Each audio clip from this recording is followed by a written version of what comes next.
Hey, sorry about that. Good morning. This is video 26 for invention number 9 or business concepts.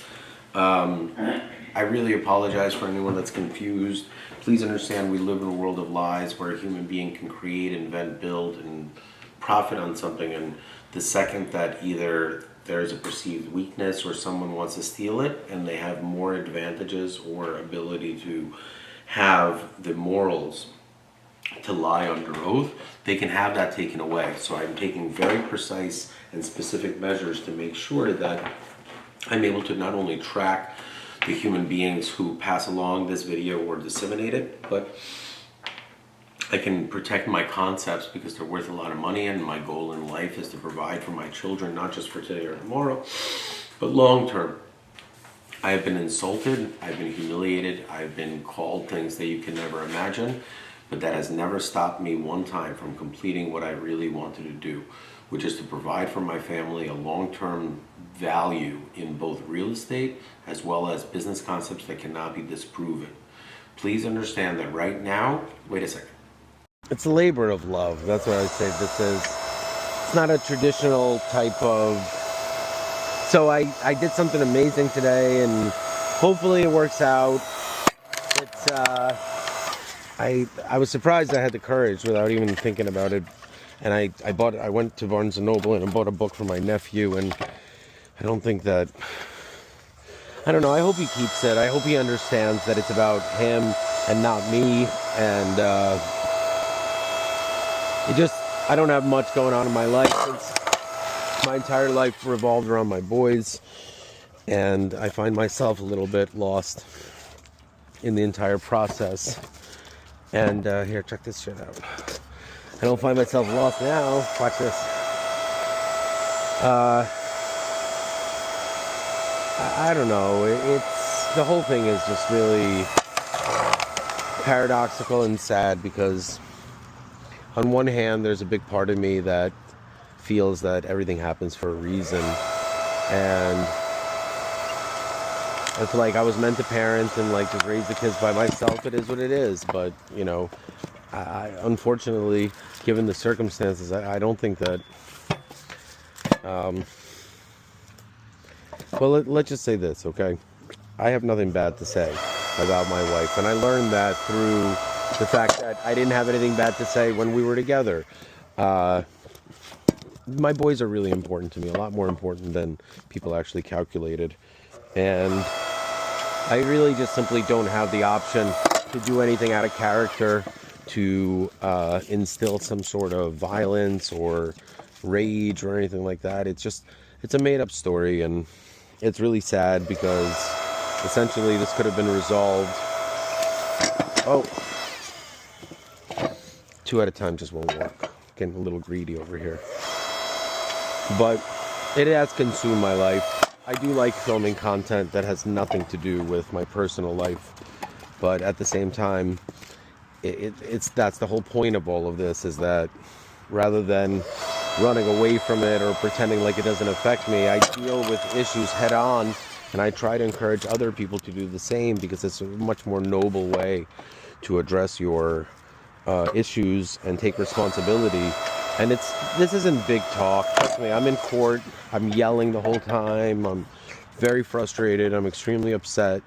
I work my ass off for what I have. Nobody gave me. That's one of the reasons why I fight so hard. It's like, you guys are fighting for dinner. I'm fighting for my life. It's a completely different mentality. You guys don't even understand how good I am at conflict, because all my life people have always tried to prove me wrong when I'm trying to live. I love when the edit cuts come perfectly. Like that one, I ended with, I'm just trying to live. And I don't know, man. It's a strangely overcomplicated world that really should not be this complicated. You're born, you strive for the best you can, you achieve happiness, you don't achieve happiness, but people really aren't supposed to go against your attempts to do nothing more than... So the trick is to be very quick and not let it go back. So speed is really the essence of this machine, and that's one of the advantages of having a small, cheap machine is that you end up working out a lot more. And that's the only way to actually get this done fast, is that if you don't let the hydraulic piston go all the way back, it saves you a significant amount of time. And it also forces you to go a little bit faster. Anything that, one of the reasons why I like this exercise is it keeps your back, this one I can't go fast. I like this exercise is because it keeps your back constantly moving evenly. And that's one of the reasons why I'm changing the way wood is measured, split, sold, and transported into the repurpose of fruit and vegetable boxes, because essentially you're going to see the project come together. Tomorrow is going to be a dry day and I have a very stressful morning. Hopefully it's going to be the last one of these, and I don't know if it's going to be on or off, and we'll find out. But essentially, one of the things I really want to say is that I don't blame my my ex-wife for this. I blame the County of Essex and their general demeanor towards the entire situation. If they want to take responsibility, not. But I assure you, what I was asking for was help and not some form of punishment. Till the day I die, I will say that she's a good mom as far as the boys are concerned. And she could frame me for murder. That doesn't change like how she is as a caretaker to the boys. But at the same time, if you're taking into factors things like mental health, and you're purposefully keeping your children away from their father for no purpose other than a self-motivated purpose, meaning that the only person that stands to benefit from the separation of me and my children is somehow and that's the part that I don't understand. This isn't a one-night stand that ended with 2 kids. This is a planned family that took a quarter of a century and has been tried and tested, and that's one of the reasons why it's like, how are people okay? This log right here is taunting me. I haven't been able to get it all winter. This fucking ridiculous slab. Let's see what happens here. This wood is very important because this is going to be for my first true smoke. It has to be absolutely perfect. So, in case anyone's wondering why I'm taking so much time and precision, it's because I want to guarantee that, oh wow, there is still hope for me and you over there.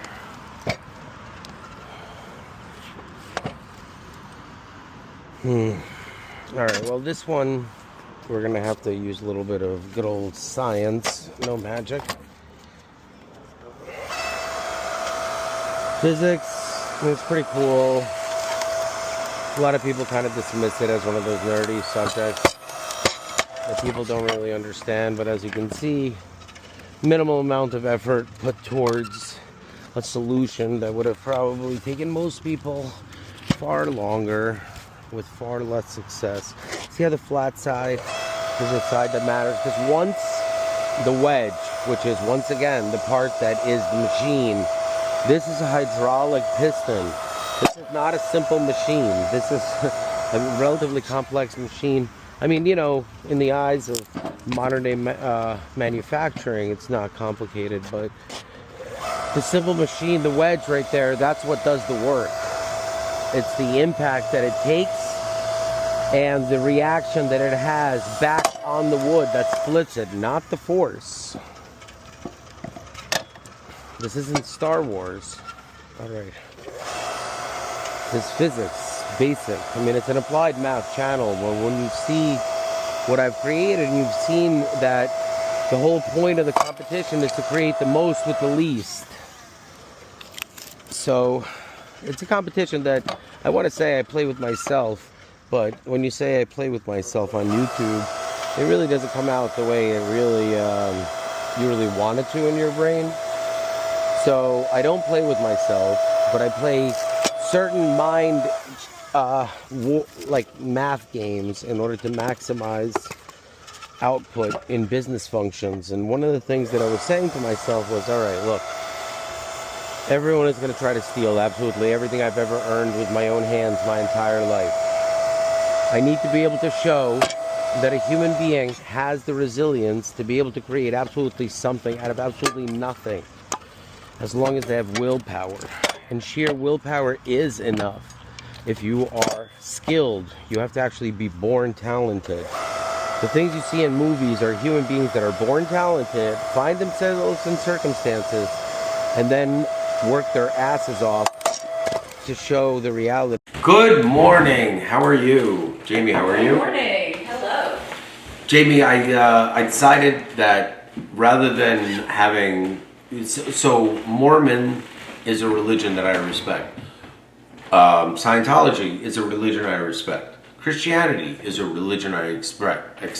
Okay. Neo-Nazi worshipping Adolf Hitler, I not only don't respect it, Oh no. I am very much beyond against human beings who use the U.S. Constitution to justify hate. Okay. Meaning that I am a huge supporter of equality. Equality means that white people and black people are equal. We have shifted into a society where in certain contexts, there's massive favoritism towards one race versus another. That is not the right way to live life, in my opinion. One of the reasons why I started out this segment is that the longer I go with the stress in my life and I'm not able to complete what I'm working on, the longer we as a society have to suffer with the ramifications of an entire generation of human beings who are children, which is anywhere between the ages of 6 approximately, and maybe 5, and 55 years old, are not... Oh, and for anyone that's wondering, there are 3 dominant religions currently in the United States, which is Islam, Christianity, and Judaism. There is also a ton of other religions such as Buddhism and Hinduism and Taoism and hundreds, literally hundreds of religions that I'm not mentioning that are fully legitimate, are recognized by the U.S. government for tax purposes, and do not engage in public harm, which means that everyone knows that there are so many stories about priests having sex with underage boys, and to the point where the church has entire protocols set up to eliminate the problem, isolate the issue, and get help to the individual, and really, like, deal with it in a legal manner. And in Judaism, there's this thing called the tefillin, which is this thing that I'm wearing right here. Just give me 1 second, let me do a quick prayer, drink my thing.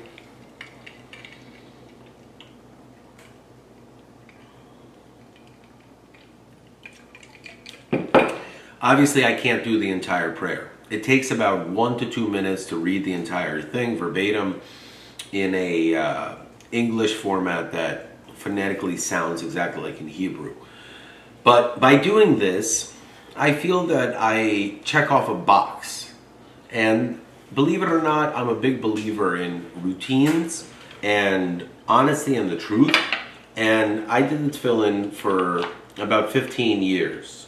On and off, I would have spurts where weeks or months I wouldn't do it, and then I would do it religiously for a year at a time or 2 years at a time. And I found that in my life, mathematically speaking, based on the days that I started out putting the tefillin on, I would have an 80 to 90% chance of having a successful day, versus the days where I skipped doing the tefillin and I would have these really shitty days. Now, there is no way to mathematically prove that doing this correlates to any success, either in money or in luck or saving anyone's life or any of that stuff. You have to be a believer in yourself and recognize that if you do something, there's a reaction. And to me, one of the reasons why I love therapy, but I've had such a hard time, is because in order to have therapy, you have to be honest. But most of the audience doesn't understand what I'm saying right now, because what they are expecting is the honesty has to come from just the individual. Well, the therapist has to be honest as well. And there are a lot of therapists that are not comfortable with recognizing the reality that I am nothing more than a reaction and a byproduct in a world where therapists take full advantage of human beings who are suffering and have the ability to help them, but choose to recognize that the business model of therapy would not exist without continuous maintenance. Therapy is like brushing your teeth. There is no way to avoid the routine that is required for maintenance of your brain. If you do not speak to someone while running a high intense lifestyle, you are not only guaranteed to fail at your goals, you will eventually actually drive yourself crazy based on the inability to communicate both your pain and your pleasure. Because when a human being continuously experiences things without the ability to share them with another person, they are causing pain to themselves by suppressing emotions. These are opinions that I've learned by studying the psychology of psychology. Because I'm not a doctor. I do not give medical advice. I do not life coach. I am not a motivational speaker. I have never took the stage one time. That is because my job is I am a commercial real estate developer. I have invented thousands of items, but only a small handful of them, only 9, have been able to withstand the test of time, which is a minimum of a 2-decade persistence view of the market. I invented these concepts when I was approximately 8 or 9 years old. It took me approximately 30 years or so to really perfect the product. And then I needed an assistant to launch those businesses because I do not have the ability to communicate with 30 different people at the same time and be successful at it. At the height of my empire, when COVID happened, I was worth approximately $20 to $30 million. In today's dollar, I'm worth significantly more because my trajectory of growth right before what happened was that I was making a few $1,000,000 a year, paying my taxes, repurposing the income into additional real estate, and growing my portfolio at about a rate of $5 to $7 million per year. Now that rate has exponentially increased, so the deeds and the properties are worth significantly more, and I have not been able to collect any of the rent payments based on it. So when you add it all together, you have to understand, imagine if you, in Monopoly, remortgage your properties, got your hotels back, and everyone that has landed on it when the property was mortgaged now owes you the full amount, which means that you could bankrupt everyone in the entire game based on the rules, if you can get the rules to change so that everyone that lands in a property, whatever, but if you get yourself out of bankruptcy, everyone will owe you the money. Which is really the realistic way that a court would look in order to balance the equity, because there's only one court that actually is a court of equity.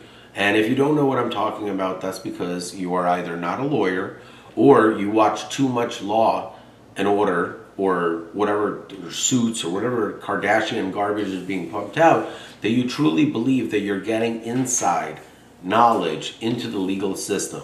Where in reality, you're getting outside knowledge. You are getting a filtration, entertainment-based version of the reality of what happens. And there's a reason why there are so many people that have their lives destroyed when they go to the courts for a resolution. And there's even an entire reputation behind human beings who are attorneys who will say no one wins in litigation except the attorneys, attorney fees. So when you see this movie, I only have 2 problems. 1, I filmed a ton of content that does not really display who I am. And what I'm going to be doing is, for the 2 nights of Passover, and today is already April 3rd, so it's already the second night of Passover. It's Friday the 3rd. And when you look at the context of the fact that my son's birthday is in 5 days, I haven't seen him in over 8 months, who I've never committed a single crime. And the whole point of all of this is that the singularity or the hive mind is being controlled to a point where they would rather call an intelligent, calm, loving father a criminal, a deadbeat dad, and invent stories in order to both silence him and get him to stop telling the world that there is a cancer that is affecting every child and every young adult in the entire world, where their entire brain was developed over social media's rise to power. I use social media as an example. For like a good example is online gaming. Online gaming is the digital consciousness, or metaphysical analogy is the same as if you correlate the fact that the algorithm that the children are looking at on a daily basis is far more addictive than heroin and far harder to break because everyone else. Imagine if you're a heroin addict and everyone is doing heroin but you. How hard is that to recover? See the scratch? Subliminal consciousness. I've never done heroin. I hate needles. I've never snorted heroin in my life. I've left every room that I've even heard the word heroin in. It is that disgusting to me as a weapon. It is a weapon by both the U.S. government as well as very nefarious individuals who take full advantage of human beings who are in a weakened state. That's why online gambling is so dangerous, is because the app in itself is extremely hypnotic and illegal based on the way that they run it. Furthermore, the concept of having money on the line is the core reason why I am being silenced. Because we're talking about trillion-dollar industries that are being shut down left and right because human beings can't understand that all they have to do is watch one movie, have fun, don't die. And I changed the title in order to avoid the implications that Hollywood shows, which is that death cannot be explained since the afterlife is unclear unless you have some sort of scientific evidence of a dead human being and what the brain image looks like. And we're a few years away from that, but in reality we will very closely understand that there is no afterlife and that you must actually create a very simple see, that's why I smile. You see, what everyone expects me to do is film negative content that is nothing but derogatory towards the people that committed crimes against me and my children. I have 2 minors that I need to think about.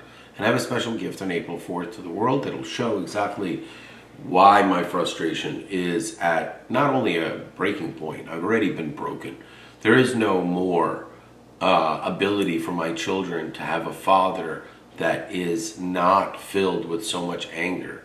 And that anger stems from the lack of support from human beings who have been paid hundreds of millions of dollars to protect innocent victims. And they have used the system that has been entrusted in them in order to go against me because I put Bob Menendez in prison. I did. My court order with Judge Sherwood triggered the investigation. I promise you, Jamie was there. This is just one of the dozens of national stories that I purposefully was in the middle of in order to make sure that we as a humanity correct itself. I understand most people correlate success with money. I'm hoping that the 4 business concepts that I release as a gift on Passover to my 2 children, as well as I want to be fair to Miss Resnick's 2 children. She has done an incredible job. 2 boys. She also has a girl, and that female, you know, she's basically an adult, and I have to respect boundaries, and I know for a fact she does not like to be mentioned on this channel, so why would I ever do it?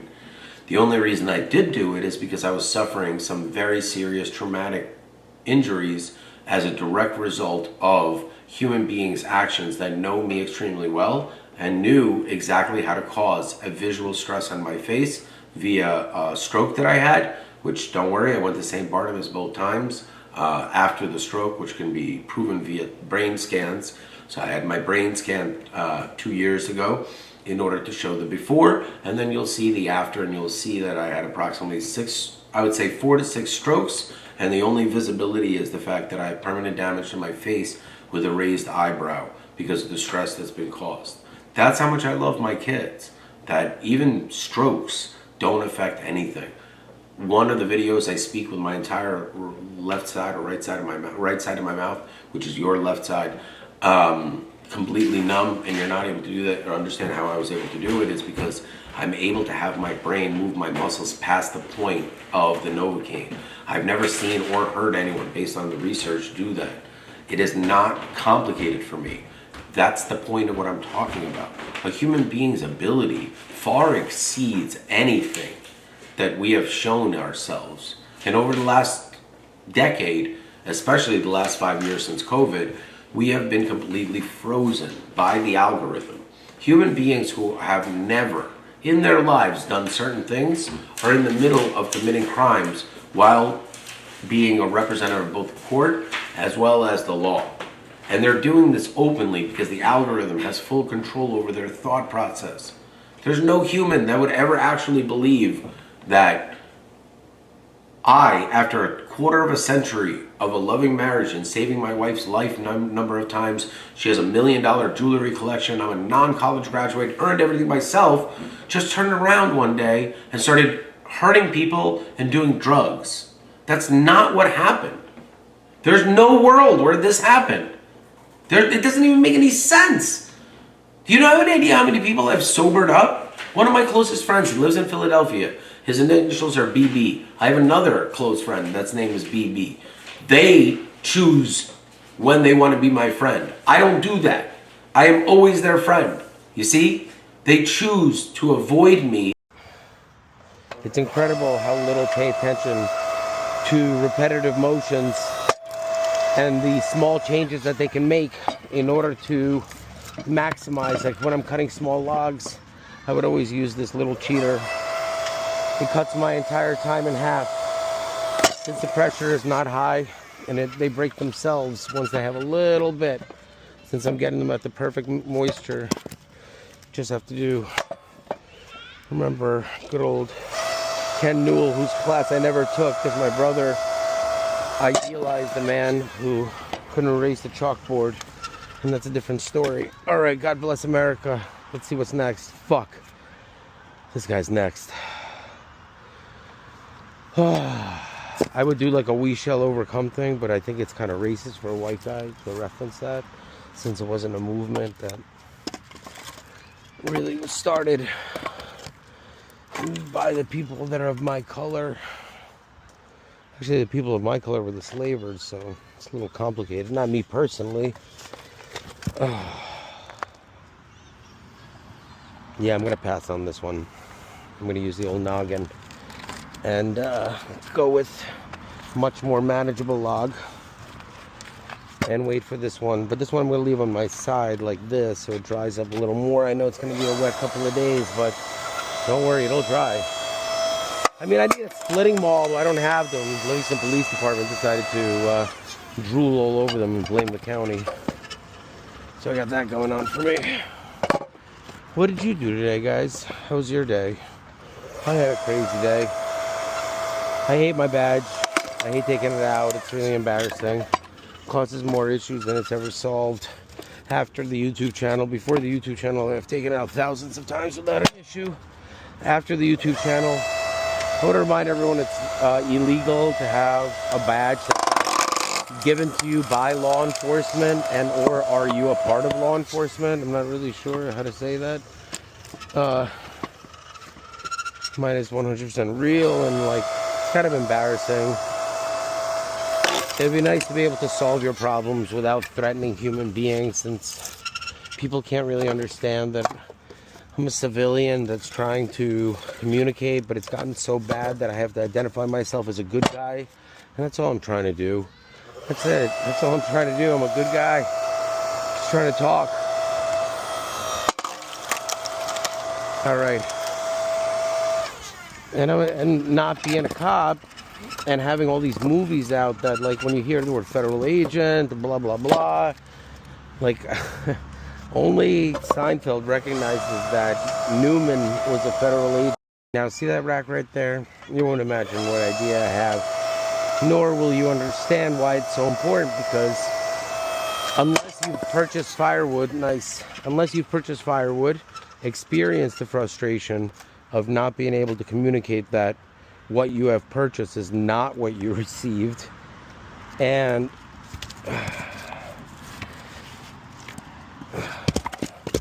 see this fucker. This guy is like a baby version of what we just had here. Okay. Awesome.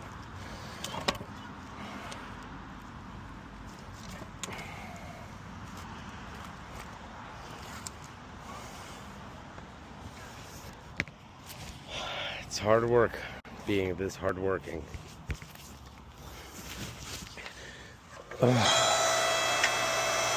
This shit works pretty thin, a little wet. Like you see the little mildew over here. That makes me a little concerned. There you go. I can't fucking believe it. It stalled out on me. Oh my god, did I break my... I think I got something even better.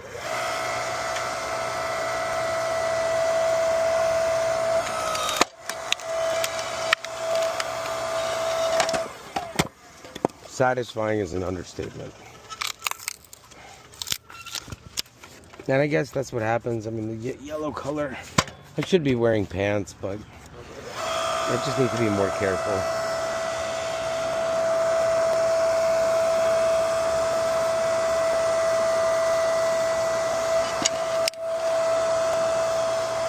Oh, I forgot my trusty little tool. How could I forget?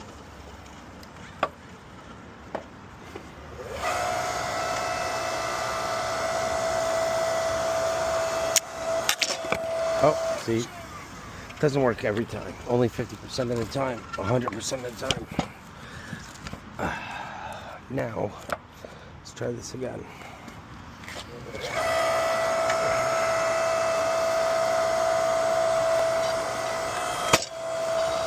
See, 50% of the time, 100% of the time. Anchorman. Okay.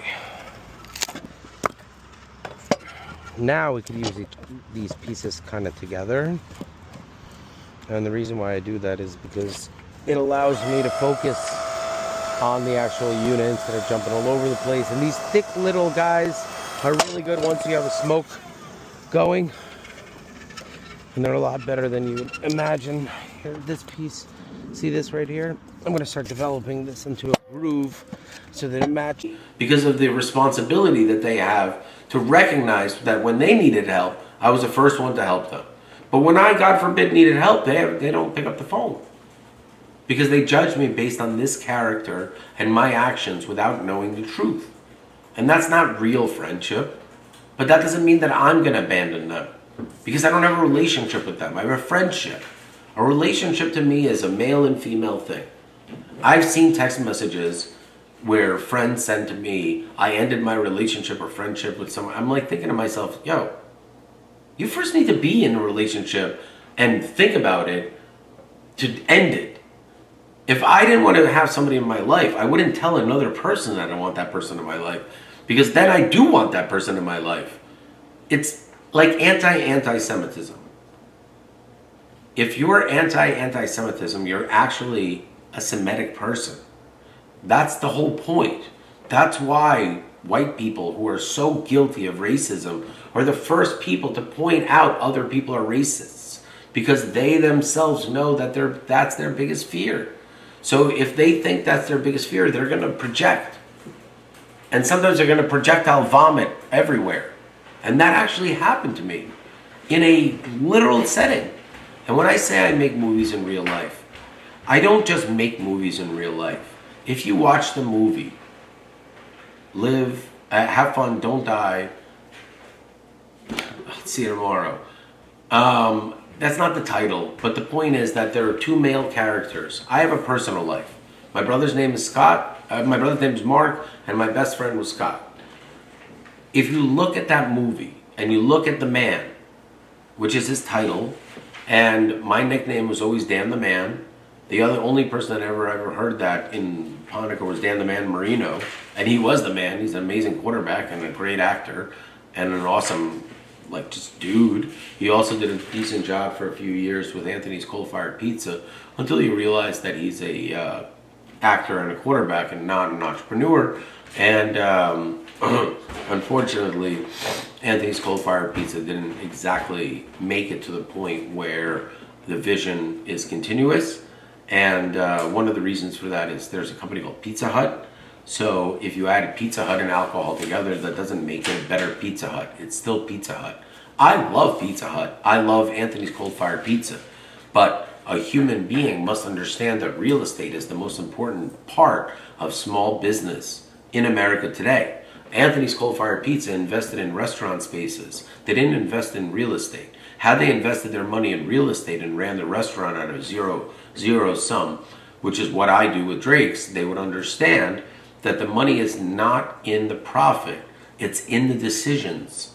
I understand that you don't understand that.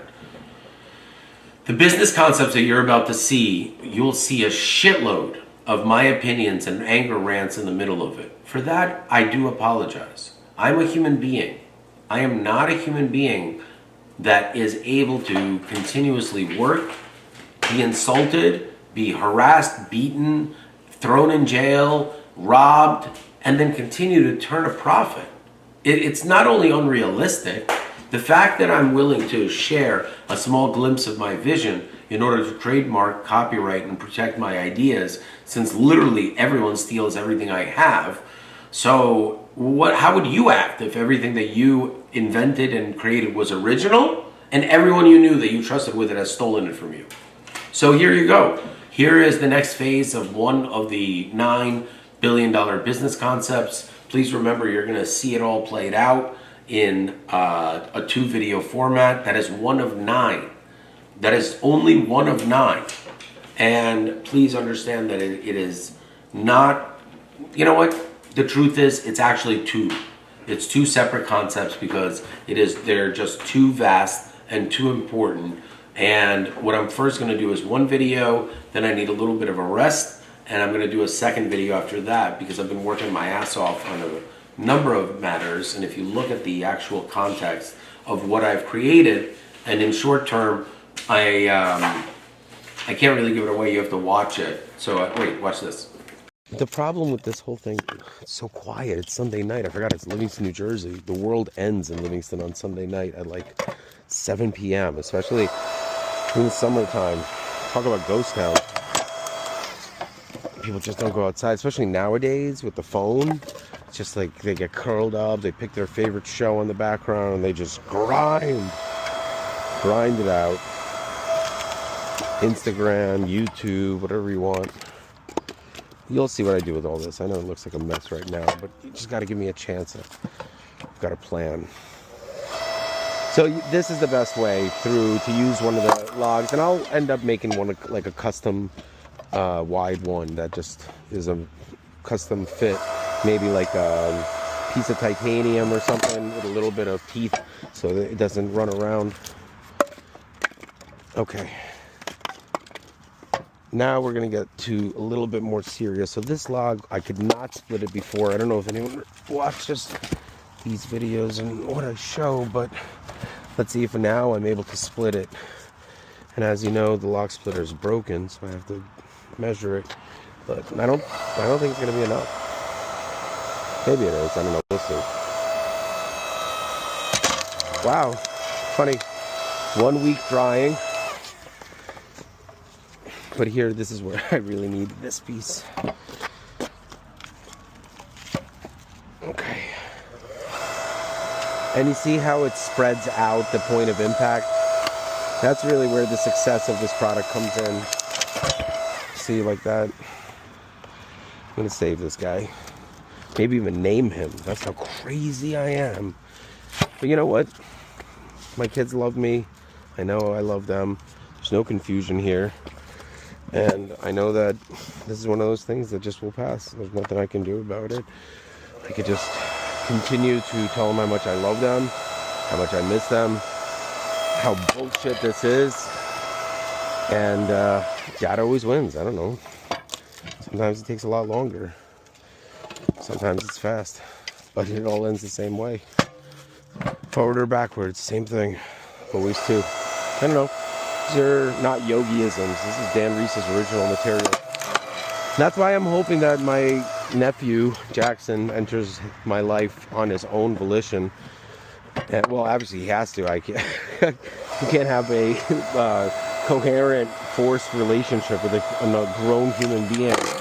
And I've always assumed Jackson had a really good sense of humor, and he was very intelligent for the few years that I was able to get to know him. But he definitely spent a lot of time on. I sound so old. Spent a lot of time on the computer. No, it just a lot of time on the screen, a lot of screen time, and it would have been better to engage a little bit more. And that's a big issue. A lot of people don't want to recognize how much my spouse and I disagree on screen time and general parenting of like basic things like that. So that's annoying. I gotta split this one over here. And I work very hard on this wood to be universally perfect. See, there's a reason why I wanted to do that. You can't get anything truly perfect, but when it comes to what I'm doing, you're gonna see that it requires a lot of hidden engineering, I guess I'll call it that, where the process is thought through and the simplicity of the final product is the brilliance of the product. Is that, and I try to explain to everyone that there's things I can monetize on and there's things I can't monetize. The human being who invented the cord of firewood cannot monetize on the invention of the 4x8 stack and the word, because they didn't trademark it, and it was, you could Wikipedia the history of the word cord, but I'm sure it was a reference, and they didn't have measuring tape and things like that. So usually the development of vocabulary has a lot to do with geography and time. So when it comes to what I invented, you'll see in time the significance of it, because it has to withstand the test of time. I say it over and over again. I'm not impervious to the laws that are created in order to ensure that there's universal standards. Arthur C. Clarke is a great example of one of the smartest human beings of all time. And, when technology advanced to a certain point, it's indistinguishable between magic. And Rule 3 has always dominated my perception. And being a human being who's advanced in knowledge, I've always taken advantage of the fact that what I do is both extremely complicated and simple at the same time, depending on what individual is looking at it. So it's a matter of understanding that I have framed this as an art piece so that people can digest it and sleep well at night and not go crazy thinking that they're living in some sort of a digital reality. That's not at all what I'm saying. What I'm saying is it is irrelevant if we live in the Matrix or not in the Matrix. We still need to fix the Matrix from within, if it's the Matrix. And if it's not the Matrix, then it's the real world, and you guys are just irresponsible with your decisions on the internet. And that's just the fact. That's a fact of data. You can look at the numbers on this channel. You could see the... I don't remember where I left off, but essentially, if you have me labeled as some sort of a villainous character, you couldn't be more wrong. And if you're watching this and simply did nothing about it and expect that, everything's going to be great, I'm going to be on great terms with everyone when this is over, I have a news flash for you. I'm not looking at hurting anyone ever, but there's no way I can make eye contact with some of the grown men that I've seen. I mean, I will make eye contact with them. They're not going to make eye contact with me. I meant, like, it's the human beings that are going to be... Like, I want to see how these baseball dads react to being totally cool with what they witnessed as adults. They watched the whole thing. Everybody knows I was a victim of domestic violence, and everyone's totally cool with it. That's the part where I'm like, something is wrong. And I know what it is. And in tonight's video, I'm hopeful Jamie chooses to discuss the subject matter, because then I could publish these as segments in between and things like that. And I want to make sure that everyone is comfortable and ready and willing and able and things like that. Ready, willing, and able.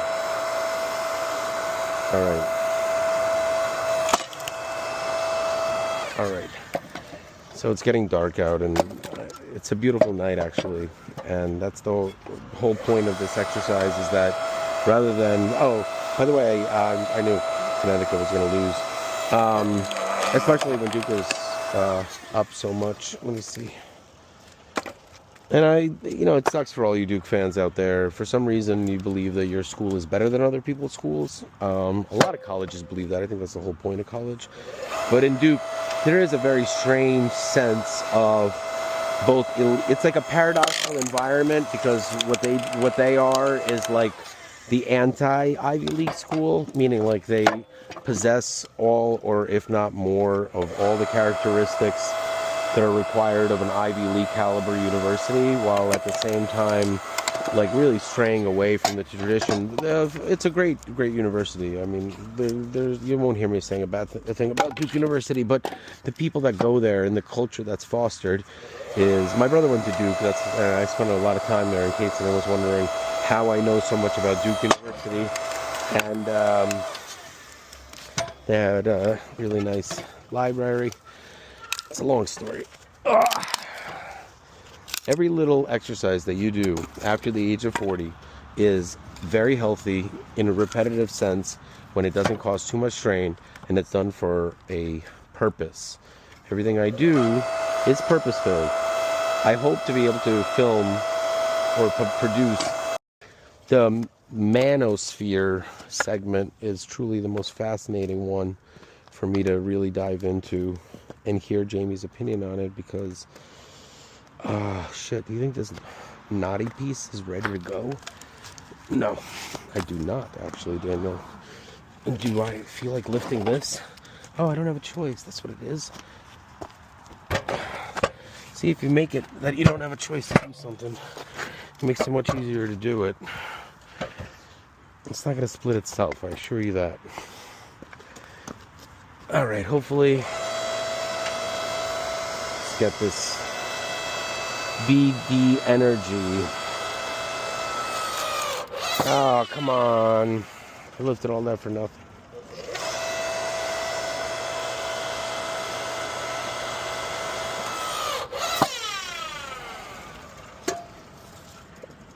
Let's see if my homemade invention works. I think this thing's about to split. Maybe this way.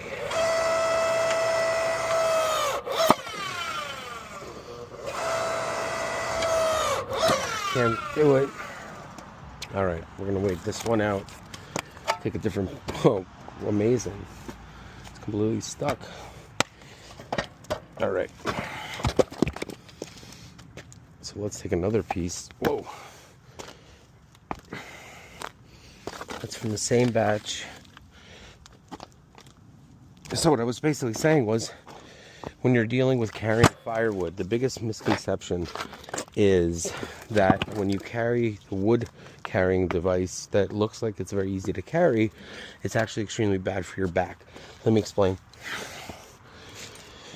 You cannot really carry that product with two hands without twisting your back, and as you move, it's extremely unhealthy. Oh wow, I was kind of right about that one. See how that one I can't split, and the circumference, which is short for width, imagine the width of that tree if that's just 1/4 of the base.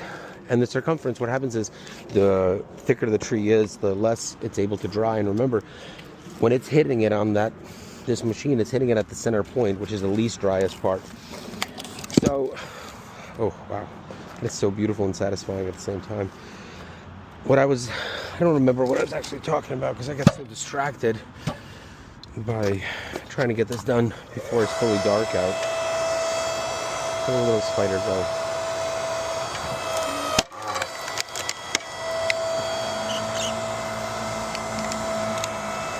Alright, have a good night, guys.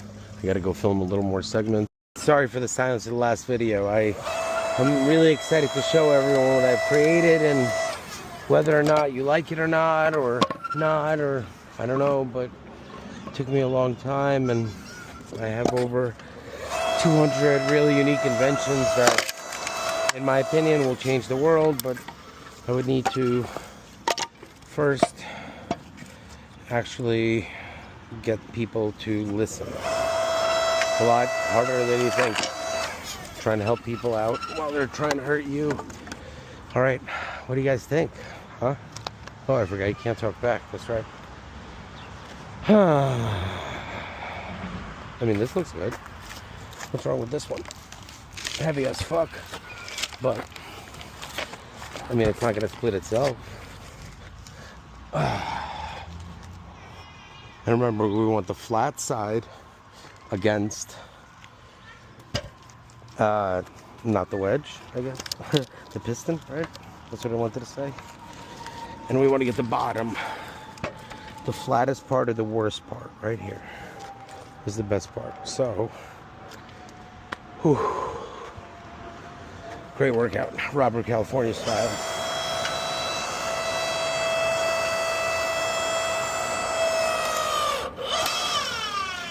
How disappointing. Gotta think like a fox, not like an ox. An ox would. What would a fox do? First, a fox would try what worked in a smaller size. Angle down. Here we go.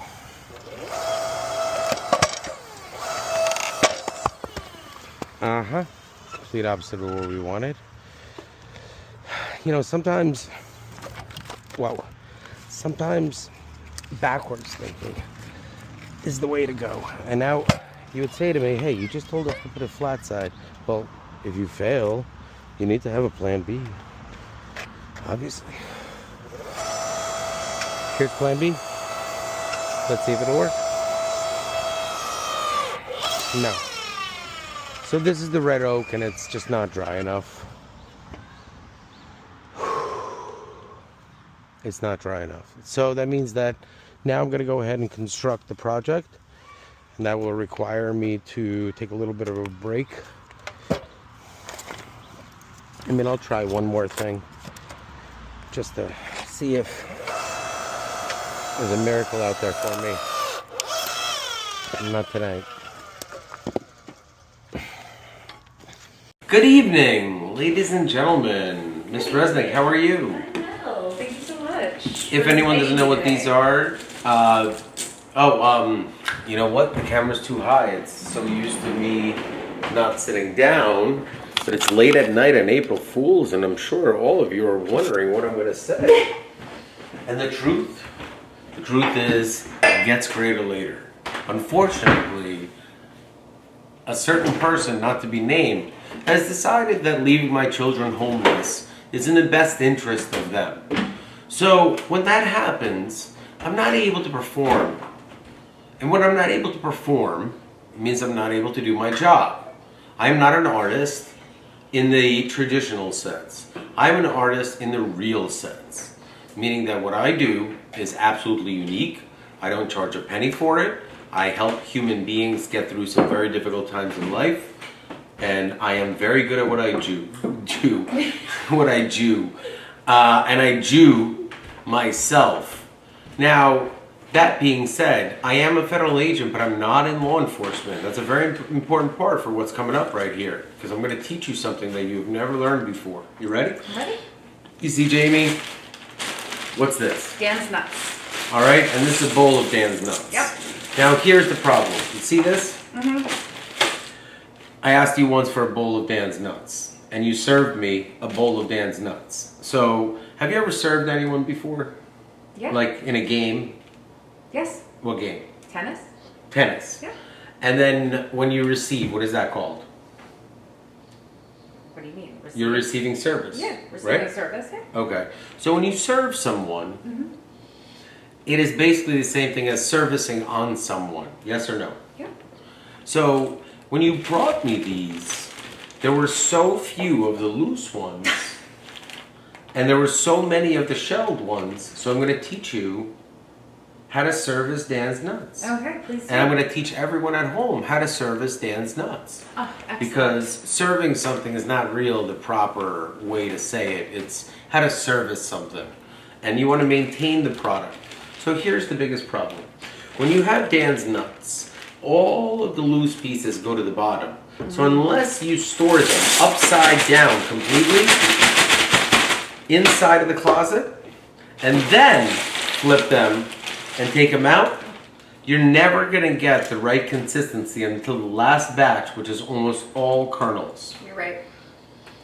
And a lot of people, so have you learned now how to service Dan's nuts? I have learned how to service Dan's nuts. Now, for anyone at home, if you choose to taste Dan's nuts and you really like it in your mouth and you want to find somebody to service you and your nuts, especially pistachios, you want to find someone that is dedicated, committed, and is really good at service. And serving and receiving service are very different only in tennis. When it comes to Dan's nuts, if you want to serve them to me or service them, you have just learned how to do it. My name is Daniel M. Reeses, and ladies and gentlemen, this is the world's first April Fool's, where the only day that it's not April Fool's is April 1st. Everything between now and April 1st, 2027 can now be considered April Fools for the first time in history, because we live in the most uptight society that the government needs to tell you when to take a joke. So ladies and gentlemen, get your hands all in there. They feel amazing. First you need to try Dan's nuts, and that's only if you're lucky enough to get your hands on a pair. I was born with really awesome gifts, and I'm very lucky, and I'm very thankful to my parents and the US government and all that other nonsense. But please, don't take away my work. I worked for 35 straight years, almost every single day of my life. You have no clue of the weight that these shoulders bear. And instead of a thank you, I have my home taken from me. I have my life taken from me. I have strangers walking through my home while I'm not allowed inside of it.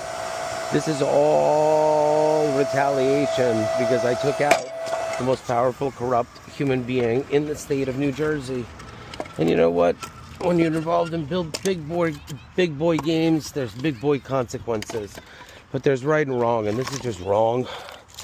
And you don't need to be a lawyer or a rocket scientist or a news journalist or even intelligent to see how wrong this entire process is. So, trying to be as nice as I can.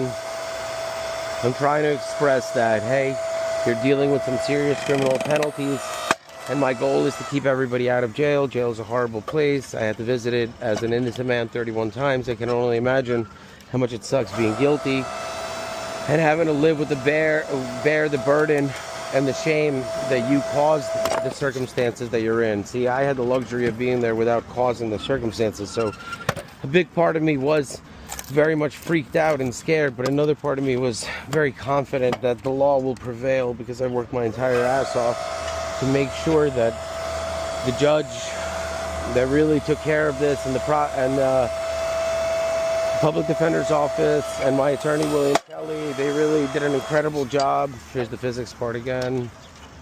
I mean, it's a slight manufacturing defect. They really need to put on add-ons, but then there's like insurance issues and people hurt themselves. It's like a ton of legalese that's constantly involved in the manufacturing process of some of the most amazing products because attorneys are involved. See, this has to be on the opposite side for it not to pop up. I think. I don't know. I'm right. I think, therefore I'm right. It's not like existentialism, it's Reesesism. I think, therefore I'm right. Alright, so if this goes in like this and this goes in like this, then there's no issues because it's flat on flat. Kenny Wayne Shepherd type shit, blue on black. See, this one's ready to go. It's a thick one, but it's ready to go. And you can't be here all night. We want to see how much we can possibly do so I could finish the first round of the stack. And you will see that the faster you do something, the better you become at it. Alright, I gotta do a couple more clips. That was just the intro clips. It seems like Ms. Resnick found it to be pretty comical. Please understand that I am extremely serious about what I do, I'm able to keep a straight face, and if you choose to partake in the pun that this is, then you're a pretty funny girl.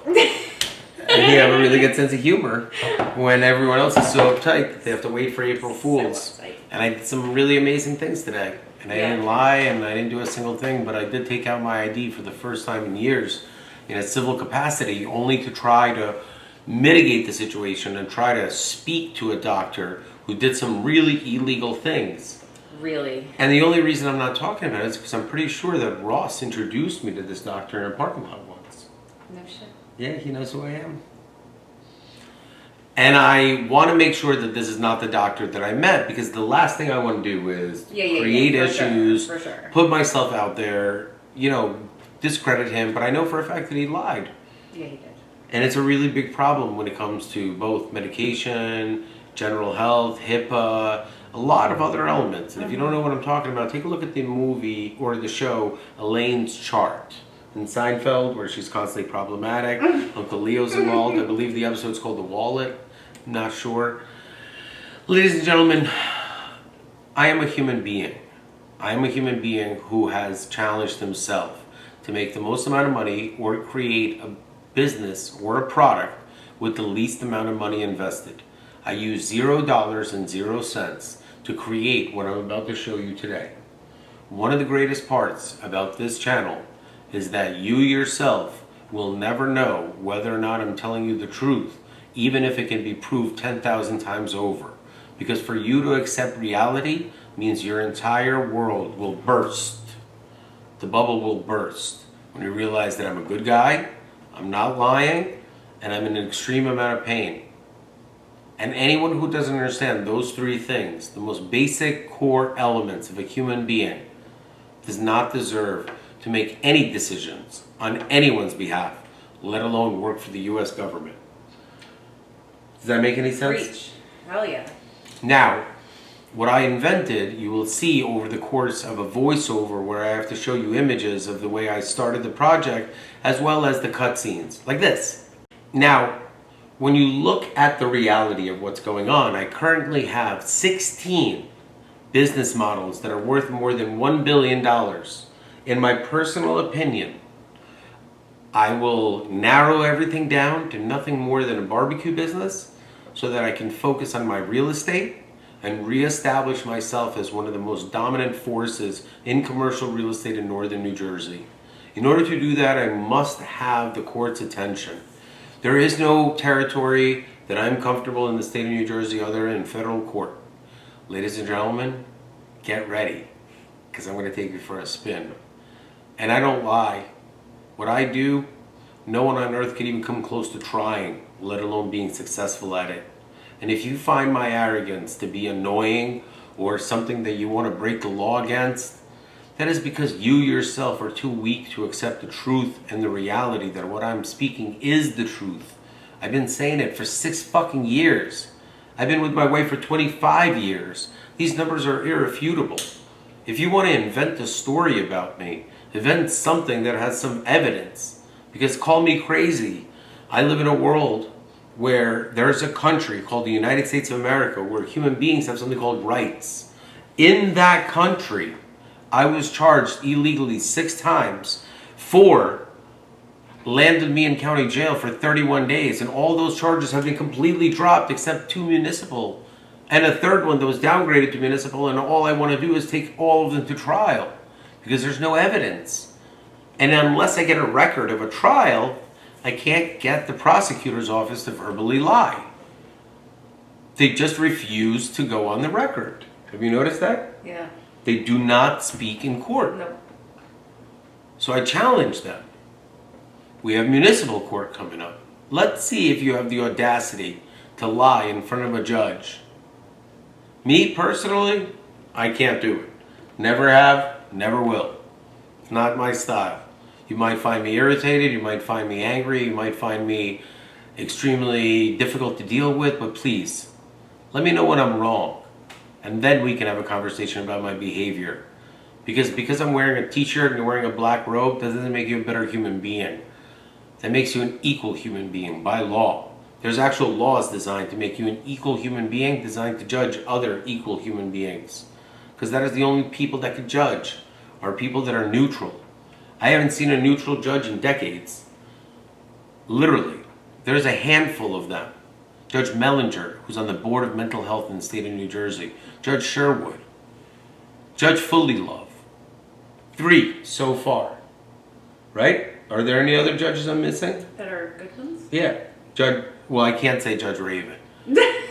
So Judge Raven is one of the smartest legal minds in the country. Forget about it, actually who it is. William Kelly. Oh. He's not a judge. He's in the public defender's office. He's one of the smartest, brightest legal minds in the entire state of New Jersey. Ladies and gentlemen, Judge William Raven has had one of the most difficult jobs in the entire world. Not William Raven. Not William Raven. It's Michael Raven. Yeah. Raven. Ladies and gentlemen, my assistant asked me, why does the name Raven keep coming up? And I said, Jamie, you don't remember? And she said, no, I don't remember. You see, ladies and gentlemen, there's a movie. It's called Mercy. His name is Christopher Raven. That is the main character. If you find that to be a coincidence, amazing. If you actually want to hear the truth about how Judge Raven stepped in and stopped an atrocity from happening to 2 children, that man is a hero. Hero. I don't care how many people he's put into prison. Each case is different. Human beings that are judged by another human being need to understand that they have put themselves in that position. I put myself in this position by not coming forward and being more honest in the beginning because I was so afraid. My fear led to my downfall. But it is my strength that will lead to my uprising. Please, ladies and gentlemen, take a look at what my brain is able to do with $0.00 and ask yourself one question. What's this guy gonna do when he gets a few bucks? A little bit of time. There's a lot of crazy stuff that's happening in the background, but the thing is, I invented something that can't really be tested out without me being here and the machine running. Whew. Wow. What a great workout. Oh, it's got knots in it. That's what it is. Let's see. Knots in it? It sounds like you have Nazi in it. You don't want to have Nazi in it to anything. One more time. Now let's see if the physics of it and the pounds per square inch increasing directly. And remember, it's going to spread out once the pounds per square inch hit the wood. This is not going to happen. Oh my God. Hope it. All right. This is where the shorts part comes in. Got to be careful. Okay. So this will get thrown back onto here. And we have to do a quick cleanup.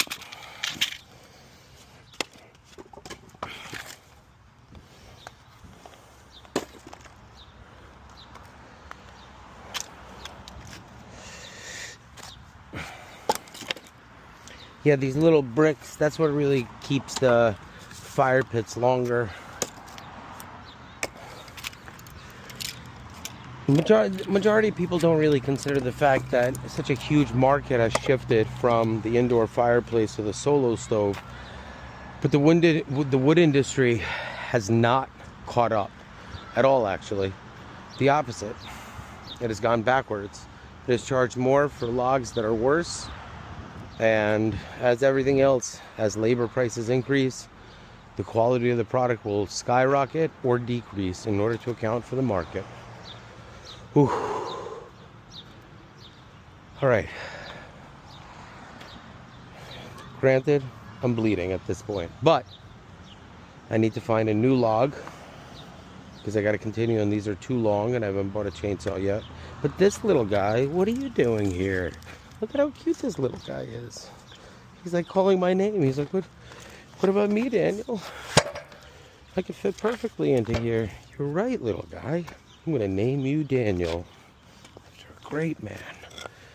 All right, let's see. I'm losing my mind. No, it's not that I'm losing my mind. It's just incredible stress, and this helps me. This allows me to talk. Jamie's not here. I'm gonna have to have different footwear on next time. And pants. Never do this in shorts. That's it. That's the answer.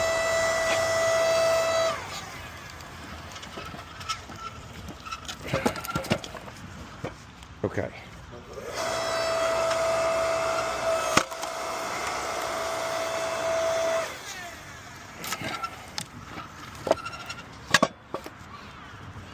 Hold on a second.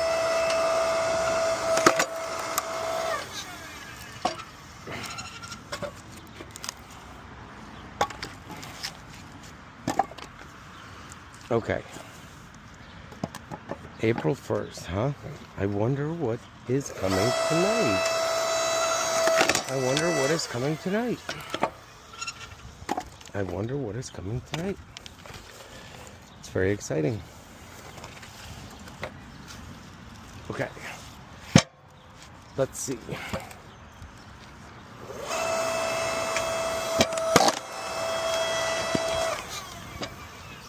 All right. Let's see. All right. And as you can see, this is a really dry log. So it's not ideal for smoking. It's good for fireplaces, good for like a fast burn, but it's not going to work out for, obviously, for smoking, and I'm going to try to avoid wood like this. To smoke, I like a higher moisture count. Call me crazy. I like the moisture to go through the actual wood.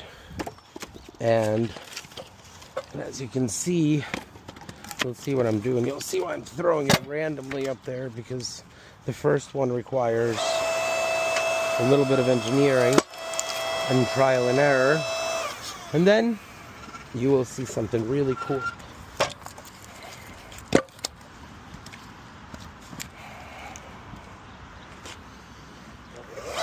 Okay.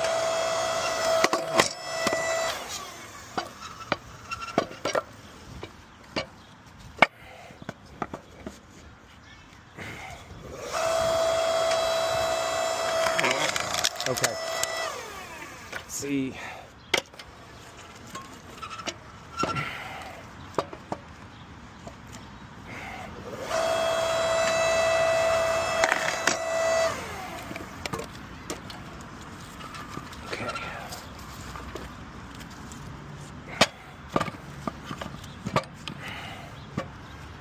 Good evening, ladies and gentlemen. Happy Passover. Tonight, alright guys, look.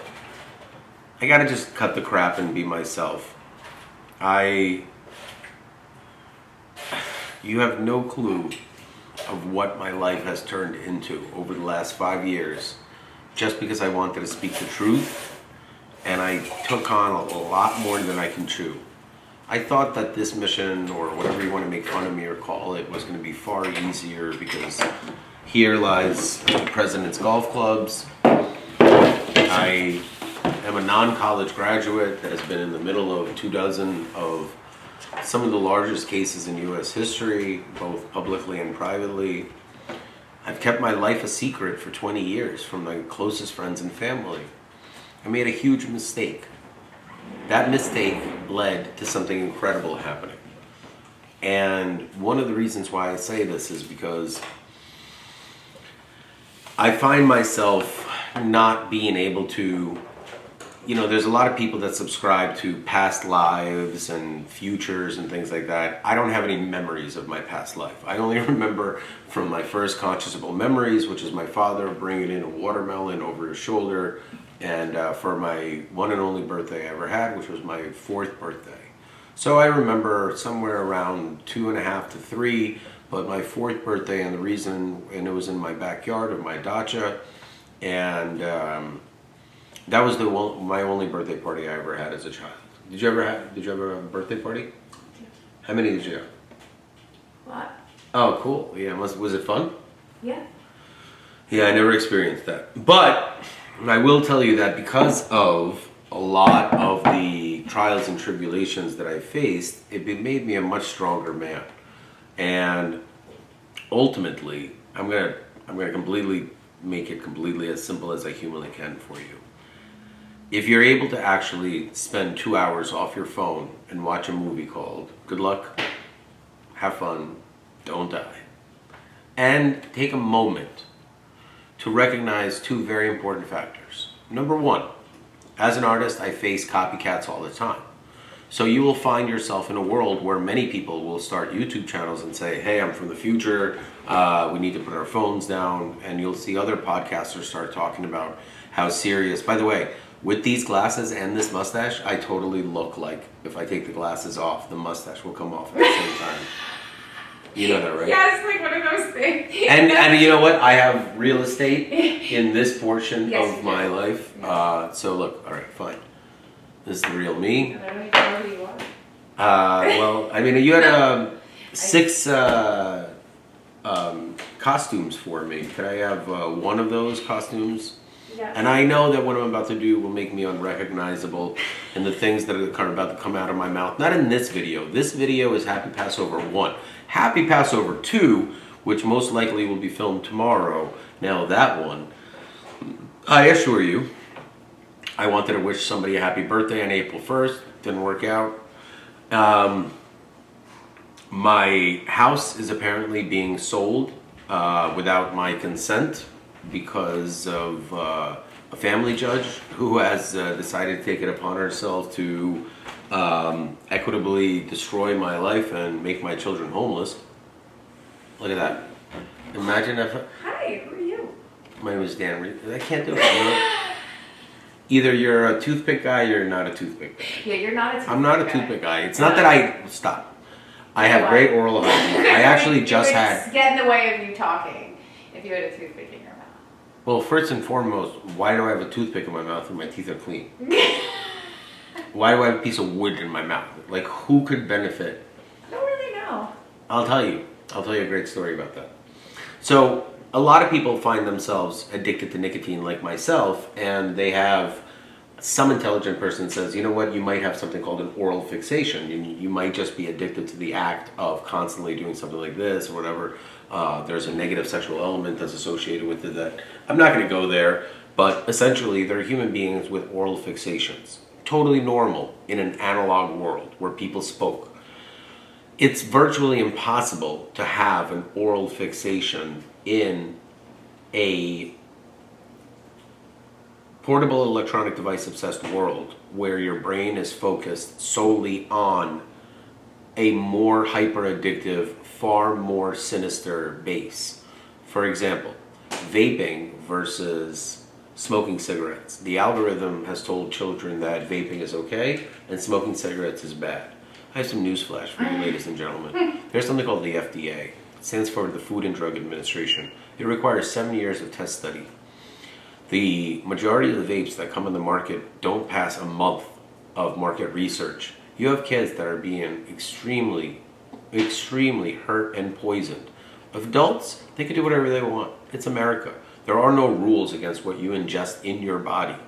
Believe me, look it up. And if there are, they're non-constitutionally binding because there's like a ton of other laws that need to be broken before the consumer can even consume the drug, let alone the fact that most people that are in the criminal element of consumption are because there's a minor that's involved that shouldn't be consuming the substance. Most of the time when adults choose to, like for example, if you were to ask me, Jamie, this is going to be a stupid question. You ever huffed glue before? Never. Okay, me neither. Never. Okay? And I always was so curious about this. See, I wasn't curious until yesterday. Not about doing it, about people who did. Like, Huffers, Severance. No, Rick and Morty. They went to therapy to talk about summer glue, gasoline and glue, yeah. Okay, so if it's in Rick and Morty, which is popular culture, that means that it's definitely happening a lot. For sure. A lot more than people think. So for myself, one of the things I want to explain to everyone is like, at the end of the day, and why I'm skipping a section is because I'm going to be fast forwarding this whole thing and just showing you how it all starts when I turn 50 and I might as well just show you now exactly what all the hype is about, and if you get it, you get it. You don't, I'm not really sure how to express it. I'll just do my best with a voiceover and some images, and then I'll explain to you something about basic algebra and something called an exponential multiplier, and what happens when you put something called seed capital into something called a multi-billion-dollar venture. So essentially, I spent an entire lifetime of never taking a penny from anyone who hasn't voluntarily given it to me, and I have in return more than 10 times back. In the last couple of years, I had to break that promise to a few people. It has made me very uncomfortable, and to those, I apologize. I'll make it up to you, a lot more than you think, because money can only buy you so much. At the end of the day, a human being needs to be conscionable, and this is why there's two videos. You see, I need a fresh look. You see this whole mess right here? This mustache, this is not who I am. I don't know who I am. That's the point. But I know my name is Dan Reeses, and I know that I'm a very hardworking human being who has some of the most original concepts in the entire world. And if this video does not prove it to you, I assure you, nothing will. Because what I have done is simply, I wouldn't use any explanative terms such as genius or extraordinary. What I would say, look, I do look like Rick and Morty. I look like an undercover cop version of Rick and Morty. And I think yeah, I know my hair is fucking crazy and I look exhausted, but the truth is I'm the real deal, guys. It's the difference between me and 99.999%, well, fuck it, 100% of the people that you see on the internet. They're not real. What you see is not real. This is as real as a human being can be. I probably suffered 3 to 5 strokes. The only sign of it is just a little raise on my eyebrow. Small sacrifices have to be made for the greater good of humanity. That's not a saying. There's no bombs coming, guys. There's no external threat. You're watching news from 90s. You're watching Donald Trump pick fights with countries over non-existent conflicts. There is a geopolitical climate that is designed to generate income. There's no military budget if there's no conflict. It's not a complicated thing. There's a whole section of the U.S. Constitution that deals with all that stuff. And they're human beings. They're called the IRS. They're in charge of auditing other human beings to make sure that they pay their taxes and at least do something productive. And if it's not IRS, it's some other body, because as an able-bodied citizen of the United States, a lot of people have simply forgotten what the rights come with. They come with something called responsibilities. And those responsibilities, you see, one of the reasons why everything that happened to me is because we live in a society that does not think for themselves. You are not able to generate original thought. There is no world where on YouTube you could watch a grown man get beaten the shit out of and then be okay with his house being sold, his kids not being allowed near him, and ostracizing from community. That only happens because your brains have been completely melted.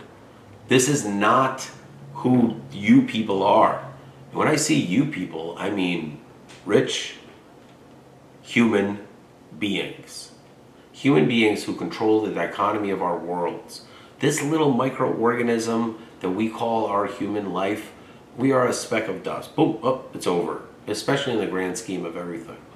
So to see an entire generation's brains completely go melted away because one very irresponsible group of adults decided that it is in the best interest of children to develop them through a third party that is not vetted and on a routine basis removed from their life. So for example, there are human beings that go to school, they get really inspired by teachers and really gravitate towards those teachers. For sure. Okay? Yeah. They graduate, they move on with their lives. They don't continue, they might maintain a friendship, but they don't maintain the same bond because there's no reason for it. One of the main reasons is because in the nuclear family, there's a reset button that happens every night, either during dinner or through whatever routine that happens. When you're dealing with the algorithm, there's no reset. You are continuously 24/7 locked in, which means that your body only sleeps when it's completely shut down, and it wakes up immediately and goes directly back into the algorithm. Totally. Human beings who are women, I haven't seen a teenage girl in anything but sweatpants and the same top in a different color in 5 years. Yeah. There is no evolution of fashion. And you know what? I gotta be honest with you also. I don't stare at teenage girls. I'm not an oogler and No, no. no, I'm serious. I drove an Uber and a bunch of teenager girls got in my car and I couldn't be more scared of the fact that they were texting about me to each other in the Uber. Yeah. Like, meaning that, A, they weren't nice, meaning that if you do have something to say, just wait till you get out of the fucking Uber. It's really not that good that everyone else that you don't know that's not in the Uber. You might as well have half of Livingston High School in that Uber. Right. Okay, that's number one. Number two, it's not nice.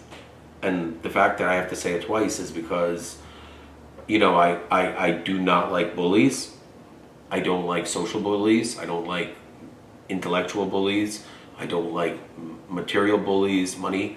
I don't like gangster bullies. I don't like police bullies. I don't like bullies. Bullies are human beings who continuously profit or benefit off of human beings that were born genetically different from them, or because of a series of past choices, they find themselves in a very superior fashion.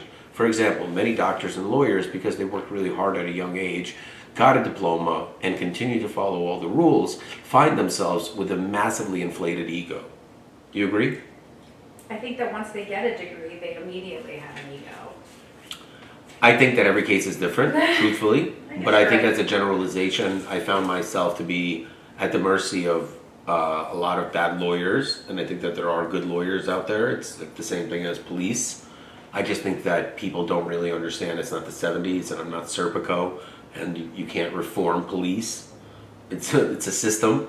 This is not what I'm changing. I'm not like interested in defunding police or refunding police or anything to do with police. I'm interested in fiscal budgets both municipal, county, and state budgets that get misappropriated and not allocated for the people that actually need it, nor are the services that taxable revenue is going to actually being done.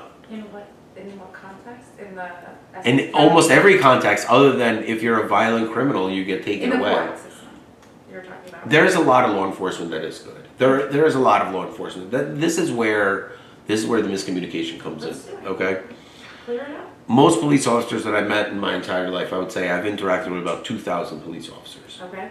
About 100 of them have been dicks. That's only 5%. Yeah. That means 95% of every law enforcement officer I've ever met, I had a very normal interaction with. There are human beings that are dicks by nature that wear a gun and a badge. There's also a certain side of every human being that comes out because they have to deal with a certain type of individual. So it's very, very difficult when you're constantly being told that you're a piece of shit, pig, and all that stuff, while you're going into really impoverished, very difficult neighborhoods that you're trying to do your best to, quote, police. Believe it or not, there's a lot of law enforcement officers that do a lot of good. Not in small suburban towns. In sleepy small towns, there's a lot of fabrication. The fabrication needs to happen in order to justify the local municipal budgets, because on television, there's a massive threat out there. Quote, we need to have a response for this. We need to have this. Look, I'm the first person to say that, hey, there's a reason why it's a very nice town. It is maintained very well through a system, including the Department of Public Works, and they outsource their paramedic services, and that's a different story. And they have an excellent fire department, which I tested it by accident, by part of the creation of what you're about to see tonight. But in general, there are human beings who make an entire YouTube channel around going to law enforcement officers and instigating fights with them over and over and over again, trying to get themselves arrested, streaming live, and all that stuff. That is not what happened here. In my instance, the body camera footage, which I will get eventually, trust me, I will, is so good that not only would it make the best television show on Netflix by far, would you agree? All right, let's get this thing done. I spent a lot of time prepping. Time to open up Drake's. Drake's will be open in the next 2 days, weather permitting. And we're off to the races. I've always said that's the first catalyst to go. Everything else will follow, I promise you. I just need to be in one place and focus.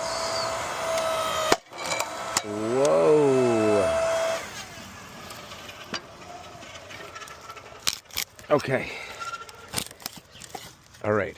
So, essentially, believe it or not, a huge part of me wants to get lost in the process. Oh, that was why I wasn't splitting. But the reality is that if I don't talk about my frustrations, like for example, what happened today? Today, I went to try to talk to a doctor to give him a second chance because he did something really rude. And I don't know if anyone's ever seen the Seinfeld episode of The Chart, but this doctor essentially wrote a bunch of lies about me. And it's a pain management specialist that I have to go to because unfortunately I'm classified under the colon cancer because I had 4 invasive surgeries through the oncology department of Inglewood. But this is through Barnabas Health Center, so I'm going to discuss it with them, and I'm not looking for a lawsuit or a payday or anything like that. I'm just looking to really right the wrong and to address some of the outstanding liabilities that I have with the group while they're supporting pain management that is so painful. I mean, I honestly, I don't know how to say this in a nice way. When you go to a pain management specialist, like, they shouldn't make you feel worse.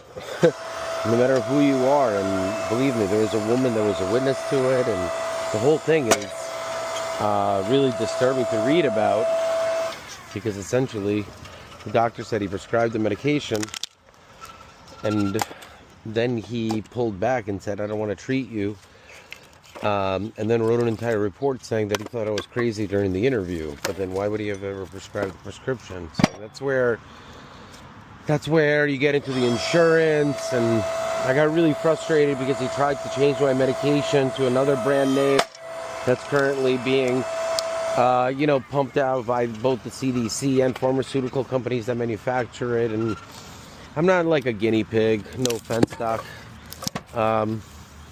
Nor do I abuse the medication that I take, and it's really sad that we live in a world where I continuously have to remind people that Marilyn Manson, over 30 years ago, said, the people who use drugs ruin it for... What I meant to say was the people who abuse drugs ruin it for the people who use drugs. There's a lot of responsible users of substances that use them in a responsible manner. And then there's overusers and irresponsible people that are hopped up on HGH, human growth hormones, steroids, and a ton of other stuff while administering medical care. So prior to any accusations, I want to first identify that this is not the same doctor that I met in a parking lot through a mutual friend. Because, like, if it is, the last thing I want to do is send him an insulting email or anything like that, because then I look like an asshole. So that's a little lesson for all of you little baby conflict creators. First, know all the information of the people you have an issue with prior to any communication.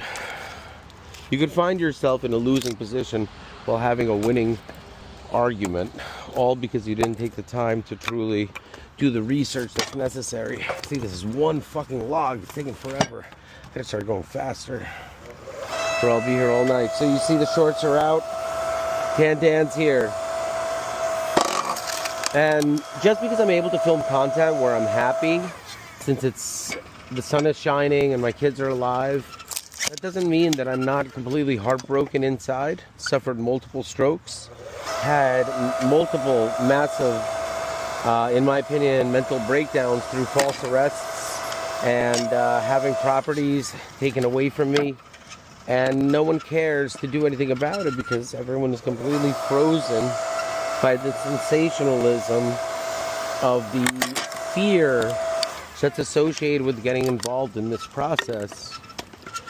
And essentially that's how we will completely destroy our society, is that the further we go along with cases that are similar to this, where clearly there's something very much wrong with what's going on, and clearly I'm going to be able to express that tomorrow. And today's a special day. Today's a day where you're going to see the first true April Fool's joke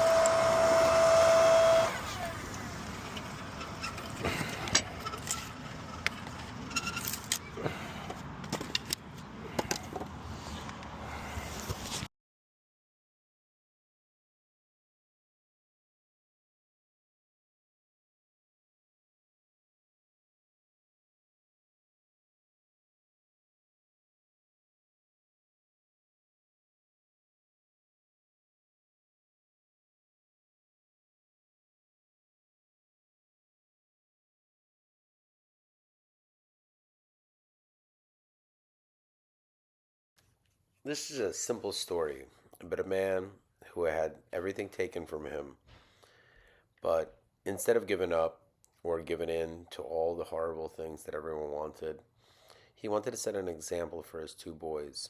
And that example is very simple.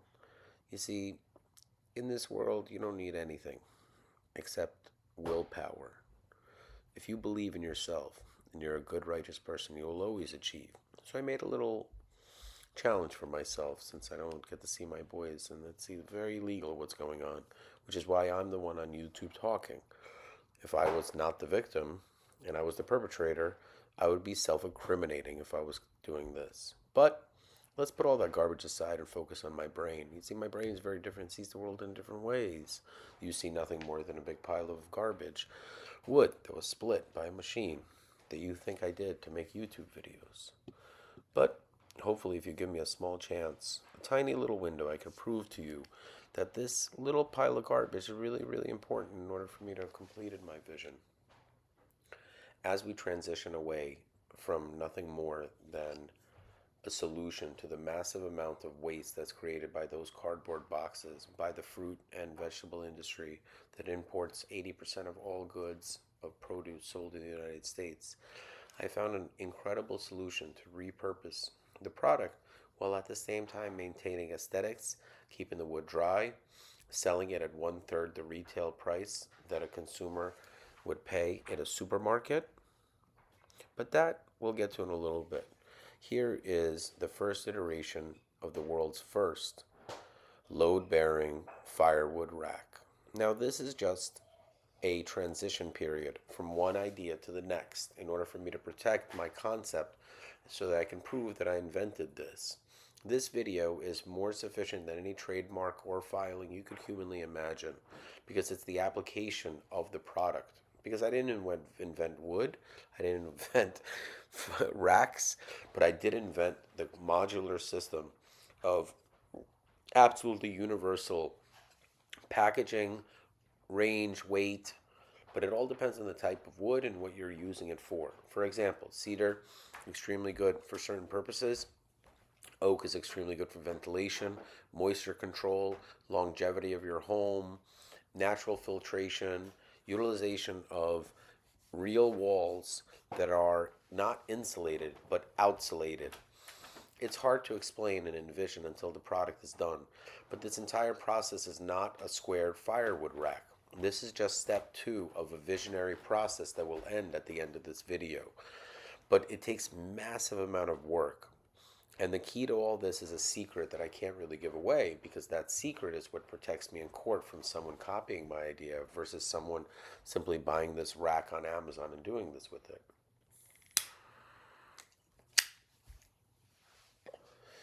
Ladies and gentlemen, I need a break. This is one of 45 or so multi-billion-dollar concepts, not firewood sales in a rack on Amazon that sold for $100 and doesn't look remotely sturdy or safe for the weight ratio of what you're showing. That's obviously it's a digital rendering. Well, actually, that particular one I might have constructed a part of. I'm just not showing it. My goal is really to be honest and be transparent and hope that the world reciprocates. And if it doesn't, I have a special plan all ready for them. And it doesn't include any violence. That is the lowest form of both retaliation, lack of creativity, and if you ever want to prove the other side correct, do exactly what they predict you to do while trying to gaslight you. It's the complete opposite of who I am, just by the very nature.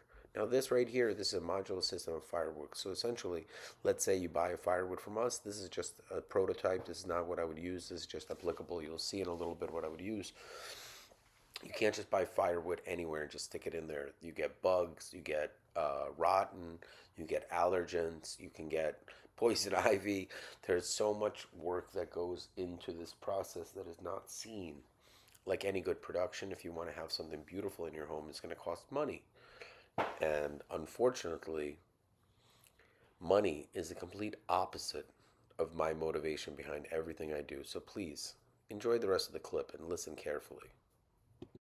What? Yeah, movie. Everything. Sure. Or see, I canceled Hulu. I forgot to tell everyone. Oh yeah.